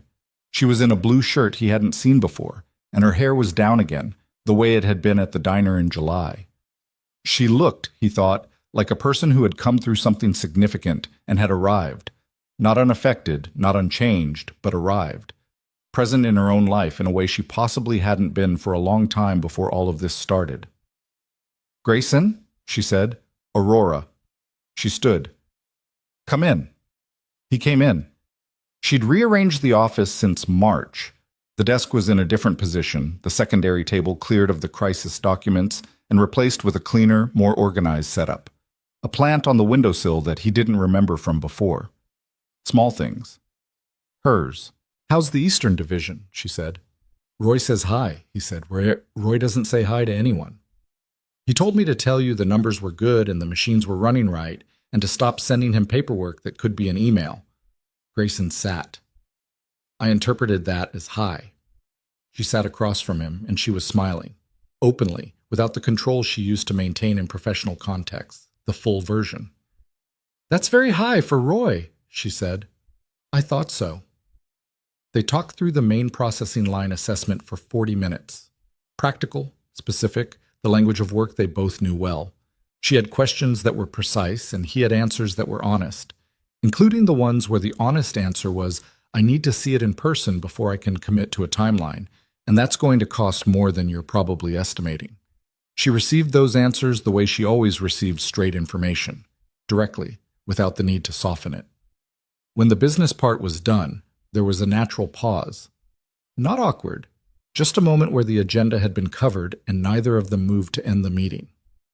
"How are you?" he said. "Good," she said. "Actually good. Not managed good or functional good." She paused. "Patricia increased my salary this quarter, which was strange because I technically have authority over that decision, but she made a very compelling argument that I'd been underpaying myself relative to what the company was generating and that it was a structural issue." "Did you argue with her?" "Briefly. She used a spreadsheet. I cannot argue against a Patricia Vance spreadsheet." "Smart woman." "Insufferably so." She looked at him. The trial date got moved to March. Derek's attorney requested a continuance. "My legal team is managing it." She said it without the compressed tension that had always accompanied legal updates before. It was information now, not a crisis. "I've stopped thinking about it every day. Some days it doesn't occur to me at all." "Good." "That took longer than I expected," she said, "to stop carrying it automatically. The habit of being prepared for the next bad thing. That doesn't turn off as fast as the bad things stop." "No," he said, "it doesn't." She looked at him steadily. "You know that from experience." "Yeah," he said. "Different circumstances, same pattern." He didn't elaborate. She didn't ask him to. There was an understanding between them by now that some things were shared in pieces, over time, not all at once, and that not all at once was not withholding. It was just the honest pace of actually knowing someone rather than presenting yourself to them. "I've been thinking about something," she said. "Tell me." "The main processing line assessment is going to take time. Multiple visits. Some of it will be during operational hours, which means it'll involve working alongside the floor team rather than coming in after hours, the way you did at the Eastern facility." She paused. "That's going to mean you're here more, at the main campus." "I figured," he said. "I want that to be clear up front," she said. "So it's a choice you're making with information." "I have the information," he said. "And?" "And I signed the 12-month contract already. I'm here." She looked at him. Outside the window, Chester County in late October. The farmland going to brown and gold, the sky the particular deep blue of autumn afternoons that didn't last long enough. "There's a restaurant in Chester County that opened this spring," she said. "Not a diner. Actually good food. I've been meaning to go, and I haven't had anyone to go with, and Patricia has made it very clear that she considers dining with her employer a conflict of professional interests, and Roy considers all food outside a gas station a personal inconvenience." He looked at her for a moment. "Are you asking me to dinner?" "I'm asking you to dinner," she said, directly, without preamble, in the way Aurora Sterling did everything that she'd decided to do. "Okay," he said. "Okay? Yeah." He paused. "Saturday?" "Saturday," she said. He stood up to leave, picked up his jacket, and moved toward the door. He stopped at the threshold, not dramatically, just because something occurred to him. "Aurora." "Yes." "When you called me in March," he said, "after the meeting, you thanked me for not disappearing during the complicated parts." She looked at him. "I remember." "I want you to know that wasn't a strategy," he said. It wasn't patience or professionalism or a calculation about the contract. I just didn't want to go anywhere. He paused. I thought you should know that. She held his gaze for a moment. Something in her face was very still and very real. I know, she said quietly. I've known for a while. He nodded, went to the elevator, rode it down to the lobby where Earl gave him a brief nod. The nod of a man who noticed things and kept them to himself, which was probably the right instinct for someone working a security desk. He walked out into the October afternoon and stood for a moment on the entrance steps of Meridian Agritech Solutions, in the place where, 8 months ago, he'd arrived with a folder of documents and 4 hours of drive time and the particular stubbornness that his sister called something that needed a different word than a character flaw. The company was still standing. Better than standing, it was running. 93% capacity at the Eastern Division and climbing, 2 new contracts in progress, a forensic audit that had untangled 14 months of deliberate damage, 17 vendor invoices settled, a woman inside who had built the whole thing and then refused, against considerable pressure, to let it be taken from her. He thought about what he'd told Aurora once, when she'd said he sounded like he was talking about a machine. He'd said, maybe the principle is the same. You showed up, you did the work. You trusted that the right sequence mattered. You didn't skip steps to get to the outcome faster. You diagnosed honestly, fixed what could be fixed, replaced what couldn't, and ran the system long enough to know whether the repair held. And then you stood there, at the end of it, and listened to the thing run correctly. That was the whole job. That was the whole thing. He walked to his truck, sent Marcus a text about Thursday's schedule, called Sandra to confirm pickup for Lily tomorrow, made a mental note about the Gaston County Quarterly Review in November. Ordinary work. Ordinary life. The machinery of it. Imperfect, requiring maintenance, never quite running at perfect efficiency, always with something that needed doing, moving forward. He drove home through the late afternoon gold of the county roads, and the distance between where he was and where he'd started felt like something he'd built, rather than something that had simply happened to him. Because it was. Because that was the actual lesson, the one that wasn't on any motivational poster in any converted garage office anywhere. Nothing good came from being passive in the middle of it. You had to show up. You had to drive 4 hours. You had to sign the agreement and read every word and call at 2:30 and sit in the conference room and say the right thing when the room needed it. You had to be present for the complicated parts. That was all. That was everything. When he got home, Lily was in the backyard with a flashlight checking on Gerald and Francis, who were apparently thriving in the late-season garden, and she yelled his name when she heard the gate and ran at him across the grass with the complete physical certainty of a 6-year-old who had never once doubted that the person she was running toward would catch her. He caught her. He always caught her. Gerald moved, she reported urgently. He's in a different spot. I think he might be exploring.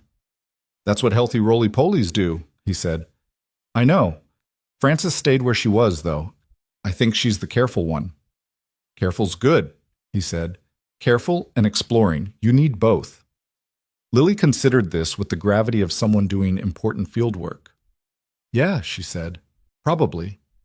He carried her inside, through the back door, into the kitchen that still had a loose floor tile he kept meaning to fix, past the bunk bed Lily had abandoned for her sleeping bag camping arrangement, past the bathroom mirror with the cracks spreading slowly toward the corner. Imperfect house. Imperfect life.